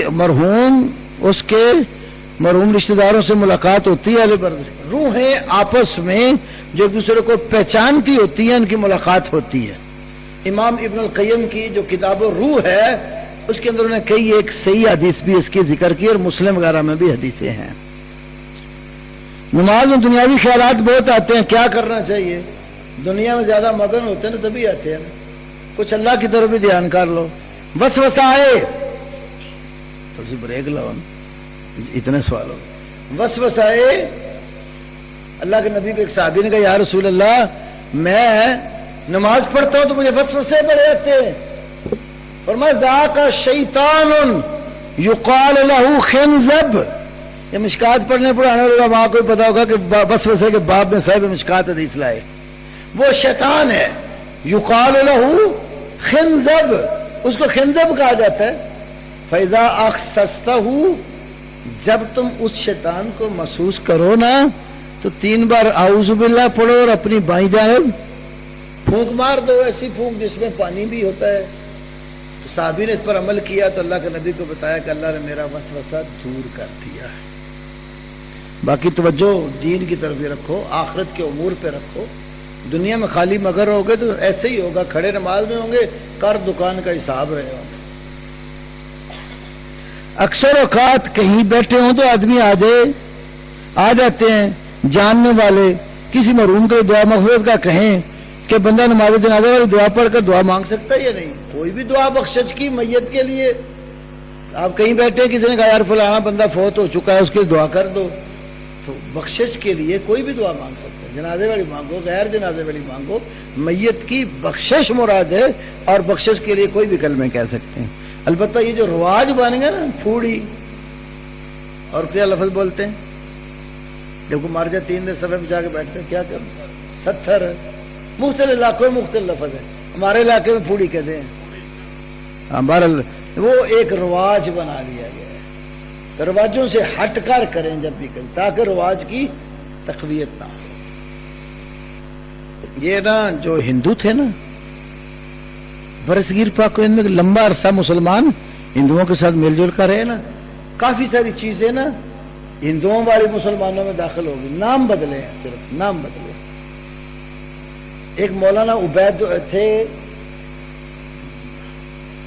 عبداللہ مالیر کوٹھلوی، وہ پہلے ہندو پنڈت تھے، مسلمانوں کا عالم ہو تو مولوی اور ہندوؤں کا ہو تو پنڈت۔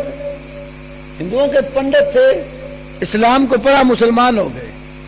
پھر انہوں نے مسلمانوں میں آ کر دیکھا کہ ہندو ہو کر ہم جو کرتے تھے وہ مسلمان بھی کرتے ہیں. انہوں نے اصلاح کے لیے کتاب لکھی تحفۃ الہند. یہ لاہور سے انارکلی بے ادارہ اسلامیات ہے، انہوں نے بھی چھاپی اور کراچی سے بھی چھاپی تحفۃ الہند. اس میں میت کی رسموں میں لکھا ہے ہندوؤں کے ہاں جب مر جاتا نا تو وہ پھر کھان جن کا فوج ادھر کٹھے ہوتے تھے اور کٹھے ہو کر کھانا پکاتے تھے. کھانے کا نام تھا سراد. کیا نام تھا؟ سراد. جب سراد پک کر تیار ہو جاتا نا پھر وہ پنڈت کو بلاتے تھے اور وہ کھانا جو تیسرے دن تقسیم ہوتا ہے نا، جدھر کلو شریف کہتے ہیں نا، اب تو کہتے ہیں مہمان کراچیوں آئے نا چاڑیے ویاجی کر لو. تو کھانا پک کر تیسرے دن کٹھے ہوتے، کھانا پکاتے، سارے لوگ جمع ہوتے، تو کھانا پک جاتا نا پنڈت کو بلاتے. پنڈت آ جاتا تو کھانا اس کے آگے رکھتے. پنڈت جی اس کھانے پر اپنی مذہبی کتاب وید پڑھتے. اس کے بعد وہ جو لوگ آئے ہوتے پھوڑی ڈال کے بیٹھے ہوئے ان کو دیتے. وہ کہتے ہیں کہ ہندوؤں کی دیکھا دیکھی یہ کام مسلمانوں نے بھی شروع کر دیا. نام بدلے، صرف انہوں نے کھانے کا نام رکھا سراد اور ہم نے کیا رکھا؟ ختم شریف. وہ بلاتے ہیں پنڈت کو اور ہم پنڈت کی جگہ مولوی صاحب کو. وہ مذہبی کتاب پڑھتے ہیں وید اور ہم اس کی جگہ اپنی کتاب. نام بدلے ہیں، طریقہ وہی ہے. سلطان بابو نے کہا نا، پڑھ پڑھ حافظ کرن تکبر ملا کرن وڈیائی ہو، گلیاں دے پھرن نمانے بغل کتاباں چاہی ہو. جتھے ویکھن چنگا چوکھا اتھے پڑھن کلام سوائی ہو. دوئی جہانے کٹھے باہو جنہ کھاتی بیچ کمائی ہو. وہ ہمارے حافظ القادر روپڑی صاحب کہا کرتے تھے رحمت اللہ علیہ، ایک ایک دن دی ٹوٹل لائی جائے گی، ایتوار سوموار سیویاں کھوائے گی، 8 دنی جمعرات پاڑے کٹی جائے گی، بلا اتنی دیر تک 11ویں بھی نہ آئے گی. ایک اور شعر وہ پڑھتے تھے، کھائی جاؤ وہی کھائی جاؤ ٹھڈا نو ودائی جاؤ، ڈونگے خوہ جنیاں اٹاں پیندیاں نے پائی جاؤ، تیجا بھی کرائی جاؤ ساتا بھی کرائی جاؤ. تیجا جڑا کرے گا ساتا بھی تے پڑے گا، ساتا جڑا کرے گا چاہیے تے پڑے گا. اینی دیر تک کوئی ہور بے ایمان بھی نہ مرے گا. کیا عورت اگر عدالت سے طلاق لے تو اس پر عدت ہوگی؟ عورت عدالت سے جو طلاق لیتی ہے نا، مرد دینا نہیں چاہتا اور عورت بدریہ عدالت لیتی ہے، اس کو خلا کہتے ہیں. خلا کے بارے میں صحیح بات یہ ہے کہ جب خلا کی ڈگری جاری کر دے قاضی اور جج پھر وہ ایک حیض عدت گزارے گی. یہ ترمذی شریف میں حدیث ہے. ایک حیض عدت کے بعد اس کی عدت ختم ہو جاتی ہے. وہ 3 والی عدت نہیں ہے. کیا عدالت سے لی ہوئی طلاق ہوتی؟ جب مرد دیتا نہیں، عورت مانگتی ہے، اپنی مرضی ہو تو 1 منٹ میں فارغ کر دیتا ہے. عورت نہیں رہنا چاہتی، تنگ کرتا اس کو تو وہ دیتا نہیں طلاق، تو پھر کیا عورت پستی رہے؟ شریعت حل عدالت ہوتا ہے. نبی پاک کے پاس آئی ثابت بن قیس کی بیوی اور کہا کہ یا رسول اللہ، یہ جو میرا خامد ہے نا ثابت، میں اس کا رہنا نہیں چاہتی. آپ نے وجہ پوچھی، انہوں نے لمبی چوڑی تفصیل نہیں کہی. انی اکرہ الکفر فی الاسلام، میں اسلام میں کفر کو ناپسند کرتی ہوں، میں نے نہیں رہنا. تو انہوں نے ایک باغ حکمار میں دیا ہوا تھا، ثابت کو بلا کر کہا ثابت یہ جو باغ حکمار ہے نا واپس لے لے اور اس کی جان چھوڑ دے. عدالت فیصلہ کرتی ہے. باغ فدق کی وضاحت کریں. شیعہ کا اعتراض ہے کہ سیدہ فاطمہ کو باغ فدق نہیں دیا اور صحابی نے مارا بھی. سبحان اللہ. پہلے بتاؤ کہ باغ فدق جو تھا وہ تھا کیا، اس کی حیثیت کیا تھی؟ رسول اللہ کی ملکیت تھی یا مال فہ تھا؟ سورہ حشر میں پڑھو نا مال فہ والی آیت. فے کیا ہوتا ہے؟ مجاہدین جب لڑنے کے لیے جاتے ہیں نا تو کچھ دوسرے علاقے والے لڑائی لڑے بغیر ہتھیار پھینک دیتے ہیں اور کہتے ہیں ہم تمہارے تابع ہو کریں گے، ہم ہینڈ اپ ہو گئے ہیں، تمہارے تابع ہو کر رہیں گے. پھر وہ جزیہ ٹیکس دیتے ہیں، مسلمان اس کے بدلے ان کی حفاظت کرتے ہیں. ان کا سارا مال و متاع بغیر لڑائی کے جو مسلمانوں کے ہاتھ میں آتا ہے وہ ہوتا ہے مال فے. اور قرآن نے فے کا جو مال ہے اس کا مال بتایا کیسے خرچ کرنا ہے، اللہ کے لیے، اس کے رسول کے لیے، قرابت داروں کے لیے، یتیموں مسکینوں غریبوں کے لیے ہے. تو وہ فے کا باب تھا. اور اللہ کے نبی اپنی زندگی میں اس میں سے اپنے سب گھر والوں کا خرچہ بھی نکالتے تھے، زمین تھی نا، اور دوسرے جو امور ہیں ان پر بھی خرچ کرتے تھے. پہلے تو جب وہ آپ کی ملکیت ہی نہیں تھا تو اس میں سے وراثت کیسے بن گئی؟ ایک بات. نمبر 2، قرآن کے اصول وراثت میں کیا صرف یہی ہے بندہ فوت ہو جائے، اس کی بیویاں بھی ہوں، بیٹی بھی ہو تو صرف بیٹی وارث ہوتی ہے کہ بیویوں کا بھی حصہ ہوتا ہے؟ کیوں حضرات؟ 1/8 اولاد ہونے کی صورت میں بیوی کا زیادہ تب بھی 1/8 میں شریک ہیں. تو بیویوں کا حصہ کیوں نہیں ذکر کرتے؟ کسی بیوی نے کیوں نہیں مطالبہ کیا؟ پھر جب بی بی فاطمہ گئی حضرت صدیق اکبر کے پاس یہ بات کرنے، چونکہ ان کو بھی اخراجات اللہ کے نبی وہیں سے دیتے تھے، تو صدیق اکبر نے کیا فرمایا کہ اللہ کے نبی نے کہا لا نورثو ما ترکناہ فہو صدقہ. ہماری وراثت نہیں ہوتی، جو ہم چھوڑ جاتے ہیں وہ کیا ہوتا ہے؟ صدقہ. وہ کیا ہوتا ہے؟ جب وہ صدقے کی حیثیت اختیار کر گیا، آل رسول کو صدقہ لگتا ہے. تو بی بی نے یہ حدیث سن کر دوبارہ صدیق اکبر سے مطالبہ نہیں کیا، یا کہہ دیتی ابو بکر تم جھوٹ بول رہے ہو، میرے نبی کی حدیث، میرے بابا کی حدیث نہیں ہے. انکار بھی نہیں کیا. تو جب وہ نبی کی حدیث سن کر، باپ کی بات سن کر خاموش ہو گئی، کیا کوئی تصور کر سکتا ہے کہ سیدہ فاطمہ اپنے بابا کی بات نہیں مانتی تھی؟ آگے حدیث میں لفظ ہے فلم تتکلم حتی ماتت. یہ جملہ بھی قابل توجہ ہے کہ انہوں نے پھر بات نہیں کی یہاں تک کہ فوت ہو گئے. تو منکرین صحابہ، دشمنان صحابہ کہتے ہیں بی بی ناراض ہو گئی، مرتے دم تک ابو بکر سے بات نہیں کی. ہمارے شارحین حدیث جنہوں نے حدیث بیان کی ہے نا، انہوں نے اس کا معنی یہ ذکر کیا فلم تتکلم فی هذه المسألة حتی ماتت. اس مسئلے میں دوبارہ ابو بکر صدیق سے بات نہیں کی حتیٰ کہ فوت ہو گئی. اگلی بات، حضرت عمر کے زمانے میں، ابو بکر صدیق کے زمانے میں اس کا فدق والی زمین کا وہی جو ہے نا وہ مصرف رہا جو رسول اللہ کے زمانے میں تھا. حضرت عمر کے زمانے میں بھی یہی رہا. حضرت عمر نے کیا کیا؟ اس کی نگرانی دے دی سیدنا علی کو اور سیدنا عباس کو، چچا بھتیجے کو. بخاری میں یہ لمبی حدیث ہے. یہ نگرانی کس کو مل گئی؟ حضرت عباس کو اور حضرت عمر نے کہا تم نگرانی کرو اس کی، تقسیم وہی ہوگی جو اللہ کے نبی کے زمانے میں تھی. چچا بھتیجا لڑ پڑے. اب میں وہ لفظ یہاں ذکر نہیں کرنا چاہتا جو حضرت عباس نے کمنٹس دیے علی پر، مسلم میں ہے.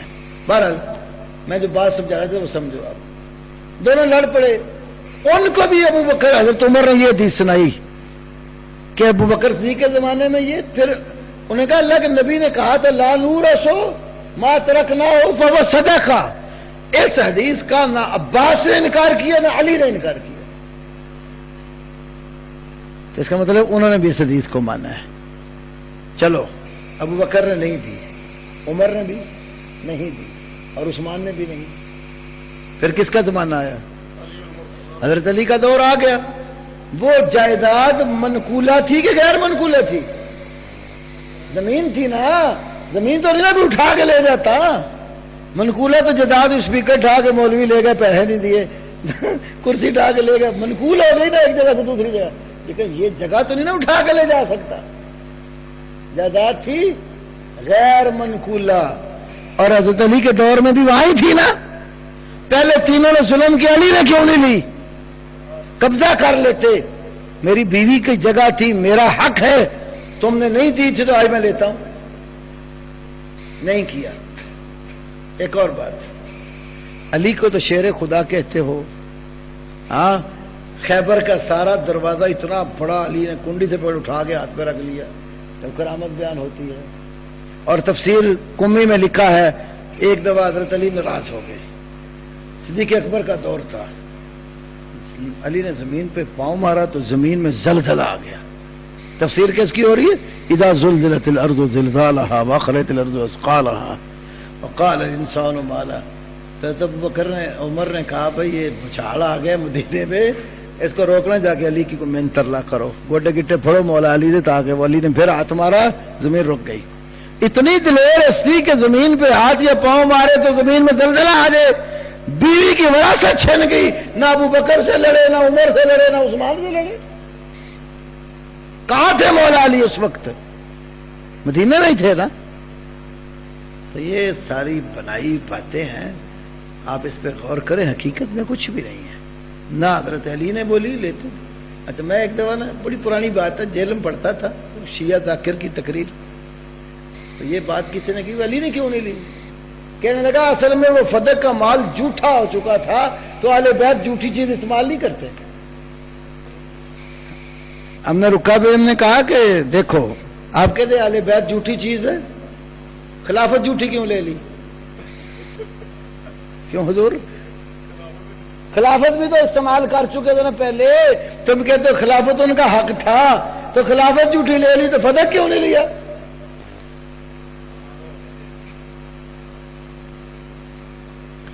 مسجد کے فن. اچھا، سیدنا معاویہ کے مطلب مشہور ہے کہ نبی فرمایا کہ تو اس سے میرے نواسوں کے خون کی بو آتی. ایسی کوئی حدیث نہیں ہے. کوئی صحیح حدیث ہے کسی وقت پیش کرو. سیدنا معاویہ، تمام محدثین عقائد کی کتابیں لکھنے والے جو ہیں انہیں کیا کہتے ہیں؟ خال المؤمنین. یہ لقب ملا ان کو. کیوں؟ کیا مانا؟ مومنوں کا ماموں. کیسے؟ رسول اللہ امت کے کیا ہیں؟ باپ. نبی کی بیویاں امت کی کیا ہیں؟ ماہیں. تو میرے معاویہ کی بہن جو تھی وہ رسول اللہ کی بیوی تھی کہ نہیں؟ تو ماں تھی نا. تو ماں کا بھائی کیا ہوتا ہے؟ ماموں. تو جڑا ماں نہ منے ماں نو. اشریہ للاجری میں صحیح سند سے امی عائشہ صدیقہ سے موجود ہے. انہیں کسی نے کہا، کوئی ان کو برا بلا کہہ رہا تھا، تو انہوں نے کہا تم اپنی ماں کو برا کہہ رہے ہو؟ انہوں نے کہا میں ماں مانتا ہی نہیں. بی بی عائشہ کو بتایا. بی بی عائشہ فرمانے لگی اس نے ٹھیک کہا ہے، میں ہوں مومنوں کی ماں. میں ہوں، مجھے ماں نہیں مانتا تو میں دھکے سے نہیں نا اس کو مومن بناتی. مومنوں کی ماں ہوں. جو مومن ہے مجھے ماں مانتے ہیں، جو منہ مونے نہیں مانتے تو نہ مانتے. مومن سمجھتے ہیں نا؟ کیوں بولو منہ. مسجد کے فنڈ سے امام و خطیب کو زکات دی جائے، تنہا دی جا سکتی. مسجد فنڈ دے دو، میں کرو لیا کے دو، امام نو ضرور تنہا دو. امام آپ کا لیڈر ہے، آپ کا قائد ہے، اور جب تک امام زندہ مسجد میں آتا ہے سارے چودھری پیچھے اور امام آگے. ایک ہی وقت کہتے ہیں آتا ہے جب امام پیچھے اور چودھری آگے. کب؟ جب چودھری کی موت آتی ہے. کیوں حضور؟ اسی وقت ہی ہوتا ہے نا. کوئی مقتدی فوت ہو جائے، چودھری تو ویسے لفظ بول دے، چودھری ناراض نہ ہو جائے.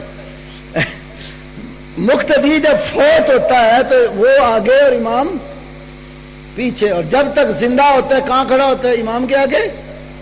اللہ نے اتنی امام کو عزت دی ہے، اس کا خیال کرنا ہمارا حق ہے. امام کی ضروریات پوری کرنی قوم کا حق ہے. نہیں تو امام صاحب ٹھیک ہے کہتے چھوڑ جائے تو میں اپنے کام کرتا، آپ بھی کرتے میں بھی کرتا ہوں. امام کے بچے نہیں ہیں. میں ایک واقعہ سناتا ہوں. گجرات میں مدرسے سے بھی ایک سال رہتا تھا. گھر کے حالات ٹھیک نہیں تھے. ہمارے ایک بزرگ تھے، عالم تھے، تو وہ مجھے لے گئے اپنی مسجد. تھوڑے نظریات چینج ہو گئے تھے. تو بندہ کوئی وہاں ٹھہرتا نہیں تھا. ان کا خیال تھا کہ اس کو نیا نیا مدرسے سے آیا ہے تو میں اپنی تو مولڈ کر کے یہاں اس کو رکھ لیتا ہوں. خیر وہاں گئے نا، ایک قاری صاحب رکھے ہوئے. اس زمانے میں یہ تقریباً 91 کی بات ہے. قاری صاحب کی تنخواہ کوئی 600-700 روپیہ تھی. ان بیچاروں کے بچے بھی کافی تھے، مسجد میں امامت بھی کروانی، صفائی بھی کرنی، لیٹرینیں بھی صاف کرنی، مسجد کے وضو والی جگہ، پورا نظام اس کے پاس تھا۔ اس نے انتظامیہ بڑی امیر کروڑ پتی تھے، اس نے انتظامیہ سے ایک دفعہ کہا بھائی میری تنخواہ تھوڑی ہے، آپ اتنا کام مجھ سے لیتے ہیں، میری یہ ضرورت میں مجبور ہوں تو مجھے چلو تھوڑا قرض ہی دے دو۔ انہوں نے کچھ بھی نہ سنی، وہ بیچارہ مجبور تھا۔ اس نے کیا کیا، مسجد میں نا کوئی پرانے پائپ، کوئی ٹوٹیاں، ایسی کوئی فالتو چیزیں پڑی تھی، اس نے اٹھائیں، بیچ کر اپنی ضرورت پوری کر دی۔ تو وہ مولانا جمعے والے دن آتے تھے جمعہ پڑھانے، صرف تنہا نہیں بولے تو اپنا کام کرتے تھے، کتابت وغیرہ۔ تو جمعے کے بعد نا مولوی صاحب کے پاس نا انتظامیہ نے شکایت ہو گئی، قاری صاحب نے مسجد کا سامان بیچا۔ میں کہا بلاؤ قاری صاحب کو، قاری صاحب بھی بٹھا لیا، وہ صدر، سیکٹری، خزانچی مولانا نے سامنے بٹھا لیے۔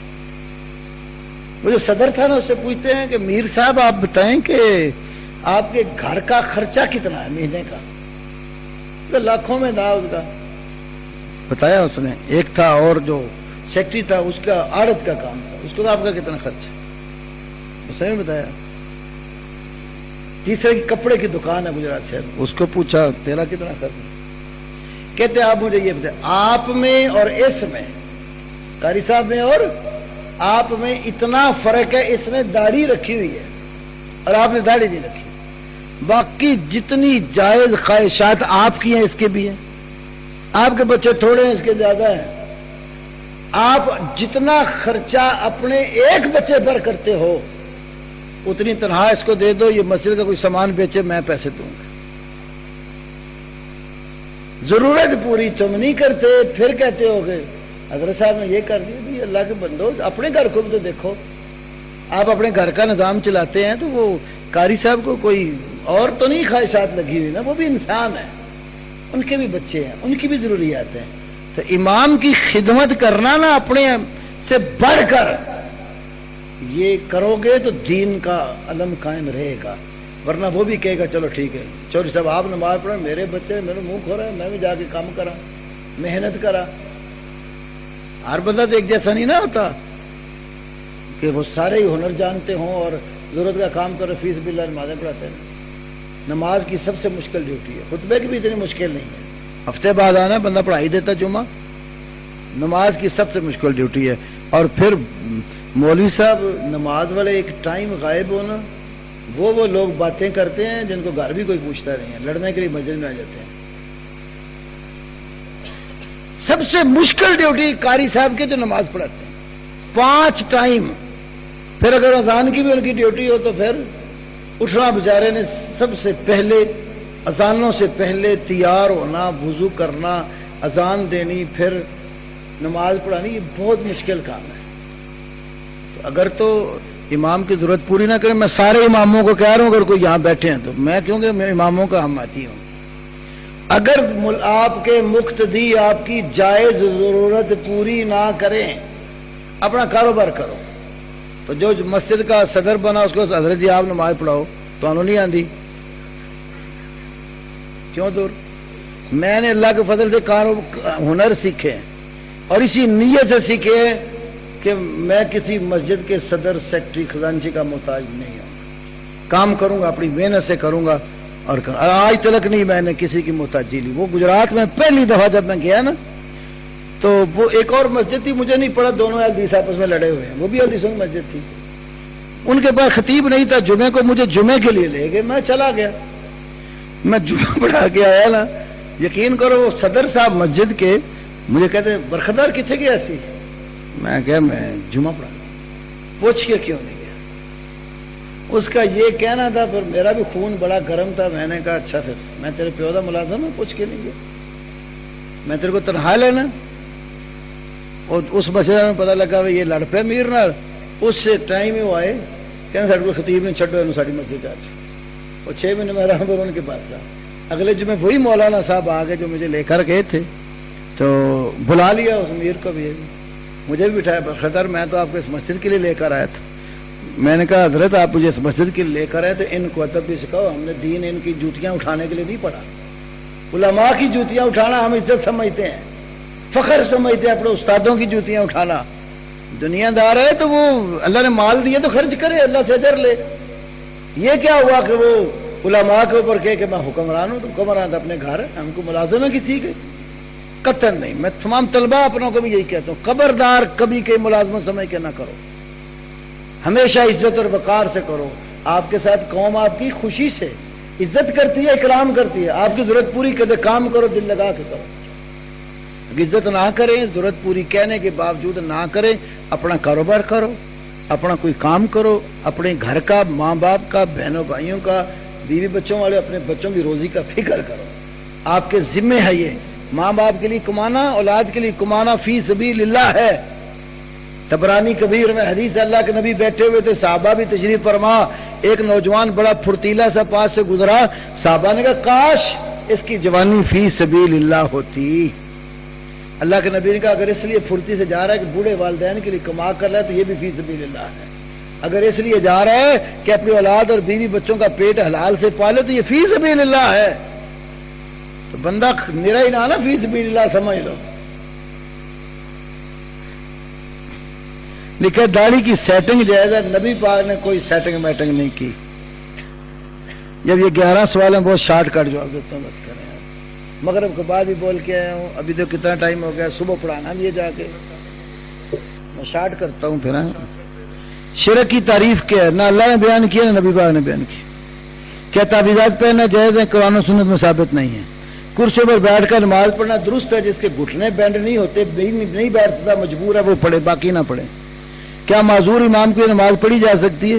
اگر اور کوئی معذور آپ کے پاس معذور کے سوا امام نہیں، وہ بیٹھ کر پڑھے گا، آپ کو بیٹھ کر پڑھنی پڑے گی۔ اذا صلی جالسا فصلوا جلوسا اجمعون۔ بعض کہتے ہیں اللہ کے نبی نے آخری نماز بیٹھ کر پڑھی، پچھلے کھڑے تھے، لیکن یاد رکھو آپ نے آخری جو بیٹھ کر پڑھی تو آپ کے ساتھ صدیق اکبر کھڑے تھے۔ اگر ایسا کرنا تو ایک مقتدی آگے ساتھ کھڑا کر لو، باقی پیچھے کھڑے ہو کے پڑھ لو۔ کس امام کی جو نماز نہیں ہوتی؟ کافر مشرک امام کے پیچھے نہیں ہوتی۔ مصنوعی بال لگوانا کیسے؟ لعنت تک، صحیح بخاری کتاب اللباس۔ کیا نماز میں رکوع کے بعد ہاتھ باندھے چھوڑے؟ دونوں طرح استدلال ہے عام صحیح حدیثوں سے، نہ صریح کوئی باندھنے کیا نہ چھوڑنے کی ہے۔ رکوع کے بعد نماز میں آمین کب کہ امام کی آمین سن کر اس کے ساتھ موافقت کریں، یا پھر دوسرا طریقہ یہ ہے کہ امام کہہ لے جیسے باقی ارکان پیچھے پیچھے اس کے پیچھے کے۔ کیا زندگی وراثت تقسیم کی جا سکتی ہے؟ وراثت کا لفظ ہی ما بعد الموت احکام پر لاگو ہوتا ہے، وراثت اور ترکہ۔ عورت کس کس سے پردہ کرے؟ کیا دیور سے بھی؟ جس مرد مسلمان کے ساتھ عورت کا نکاح کرنا حرام ہے وہ اس کا محرم ہے، باقی سب سے پردہ کرے گی۔ سورۃ نور پڑھ لو۔ صوفیت کیا ہے؟ صوفی ایک پورا عقیدہ ہے۔ صوفیت میں مختلف قسمیں ہیں، کچھ جو ہیں وہ ہر چیز میں اللہ کو مانتے ہیں، کچھ ہیں وہ کہتے ہیں کہ ہر چیز ہی اللہ ہے، کچھ صوفی ایسے جو بندہ کے عبادت ترقی کر کر واصل بے حق ہو جاتا ہے، سارے باطل ہیں۔ عبداللہ بن عمر کو خال المومنین کیوں نہیں کہا جاتا؟ وہ بھی ہیں لیکن چونکہ اعتراض ان پر نہیں، زیادہ لوگوں نے امیر معاویہ کے بارے میں کچھ لوگوں نے باتیں کی تو محدثین ان کو خال المومنین، وہ بھی مومنوں کے خال ہوئی ہے۔ الصلاۃ خیر کیا حدیث سے ثابت ہے؟ بالکل ثابت ہے، سنن ابی داؤد میں ابو معذورہ والی صحیح حدیث ہے کہ اما عائشہ پر حواب میں کتے بھونکے تھے، بالکل وہ صحیح حدیث ہے، وہ ادھر سے ہی واپس چلی گئی تھی کیونکہ انہیں اللہ کے نبی کی بات یاد آ گئی تھی۔ حدیث میں آیا کہ تمار کو ایک باغی گروہ قتل کر، ٹھیک ہے، باغی گروہ یہ قتل کر، یہی کہا، آپ نے نام نہیں بتایا کہ وہ کون ہوگا۔ اور باغی یاد رکھو، باغی کافر نہیں ہوتا، باغی کو بھی قرآن مومن نہیں کہتا ہے۔ وَإِن طَائِفَتَانِ مِنَ الْمُؤْمِنِينَ اقْتَتَلُوا، ایمان والے دو گروہ لڑ پڑے تو آگے فرمایا فَأَصْلِحُوا بَيْنَهُمْ، صلح کرو، پھر فَإِن بَغَتْ إِحْدَاهُمَا عَلَى الْأُخْرَىٰ، ان دونوں میں سے ایک دوسرے پر بغاوت کرے تو دونوں کو قرآن مومن نہیں کہتا ہے۔ بعض لوگ باغی کہہ کر دوسری طرف چلے جاتے ہیں۔ کسی بندے کو اطلاع ہو جائے تو کیا وضو کر کے بیوی سے ہم دوسری کر سکتے ہیں؟ اس میں کوئی ممانعت نہیں ہے، نہ بھی کرے تب بھی ہو سکتا ہے۔ تہجد کی اذان میں کتے بھونکتے کیا وجہ ہے؟ شیطان اذان سن کے بھاگتا ہے تو وہ سمجھو کتے میں شیطان ہوگا، خواہ وہ سگے مدینہ ہو یا کوئی ہو۔ شیخ صاحب میں 10 صحابہ میں ابو قتادہ اور رفع کی وضاحت کرو۔ 10 صحابہ والی حدیث ابو داؤد میں موجود ہے اور 10 صحابہ پر رفع کر کے دکھائی ہے۔ عید میلاد کی شرعی حیثیت کوئی نہیں، نبی پاک نے کوئی میلاد نہیں منایا، صحابہ نے 34 صدی ہجری میں شیعوں نے فاطمی خلیفہ نے مصر میں جاری کیا ہے۔ علامہ مقریزی کتاب الخطط دیکھیں۔ ایک مسجد دوسری جماعت کی دلیل ابو بکر صدیق کی دلیل کے علاوہ، تو ابو بکر صدیق کی دلیل ایک کافی نہیں ہوتی، ماننے کے لیے ایک بھی بڑی ہوتی ہے۔ وہ ایک دم گیا یہ ہے نا قلعہ دیدار سے، حافظ عبد القادر روپڑی رحمۃ اللہ علیہ نے وہاں جلسہ کیا نا، تو انہوں نے کہا میں رفع دین کی 400 حدیثیں بیان کر سکتا ہوں۔ وہاں قاضی عصمت اللہ دیوبندی مماتی گروپ کے سر خیال ہیں، تو ان کی مسجد کا صدر تھا، اس نے بھی جلسہ سنا. اس نے آ کر کہا قاضی صاحب رفع دین کرنے کی کتنی حدیثیں ہیں؟ روپڑی صاحب کہتے ہیں 400 بیان کرتے ہیں. انہوں نے کہا 10-15 حدیثیں ہیں، گپ ماری تھی 400 میں. تو وہ کہنا اچھا میں یہ دسو کہ منن واسطے 10-15 چاہیے نہیں، ایک بھی گزارا کرے گی. کہنے لگے علی سونی چپ کر کے ہو جا، میرا تانگ نہ کر. سبحان اللہ. تو نبی صلی اللہ علیہ وسلم کی عام حدیث بھی ہے نا جماعت کی فضیلت والی، تو وہ اپنے عموم کے اعتبار سے دونوں جماعتوں کو شامل ہے. اگر ذکر کے علاوہ ناف اور رانوں پر ہاتھ لگ جائے کہ نہیں ٹوٹے گا وضو. من مسا ذکر وہ لفظ ہے، من مسا جو ہے نا وہ فخذی نہیں ہے. ایک نماز قصر والا دے چکا ہوں، تہجد والا بھی ہو چکا ہے یار. ایسی جو آیات جہاں پر کسی نصرت کا اعلان ہوتا ہے، فن سنر کو ایک اختتام پر کیا مقتدی آمین کہہ سکتے ہیں؟ آمین تو کسی بھی دعا پر آپ عمومی طور پر کہہ سکتے ہیں، لیکن خاص کوئی حقیقت ثبوت پیش کریں وہ نہیں ہے. واللہ اعلم. سبحانک اللہ و بحمدک، اشہد ان لا الہ الا انت استغفرک و اتوب الیک. انسان ہوں پہ اللہ ساغر نہیں ہوں میں. بھائی میں مولانا میں نا کب سے بول رہا ہوں، مغرب گلا میرا خراب ہے. ہر بندے کا یہ اہم ہوتا ہے میں انسان ہوں کہ نہیں ہوں، یہ بتائیں. بیمار ہوں، دل کا مریض ہوں، شوگر کی تکلیف ہے، گلا میرا خراب ہے. میں نے جتنا ٹائم دیا اسے زیادہ وقت دے دیا. اگر آپ کو زیادہ مسئلے ہیں جتنے مرضی لے آؤ، مجھ سے ٹائم لے لو، میرے پاس مدرسے میں آ جاؤ، تسلی ہوگی تو بھیجوں گا، میرے پاس رکھوں گا، خدمت بھی کروں گا. سبحانک اللہ.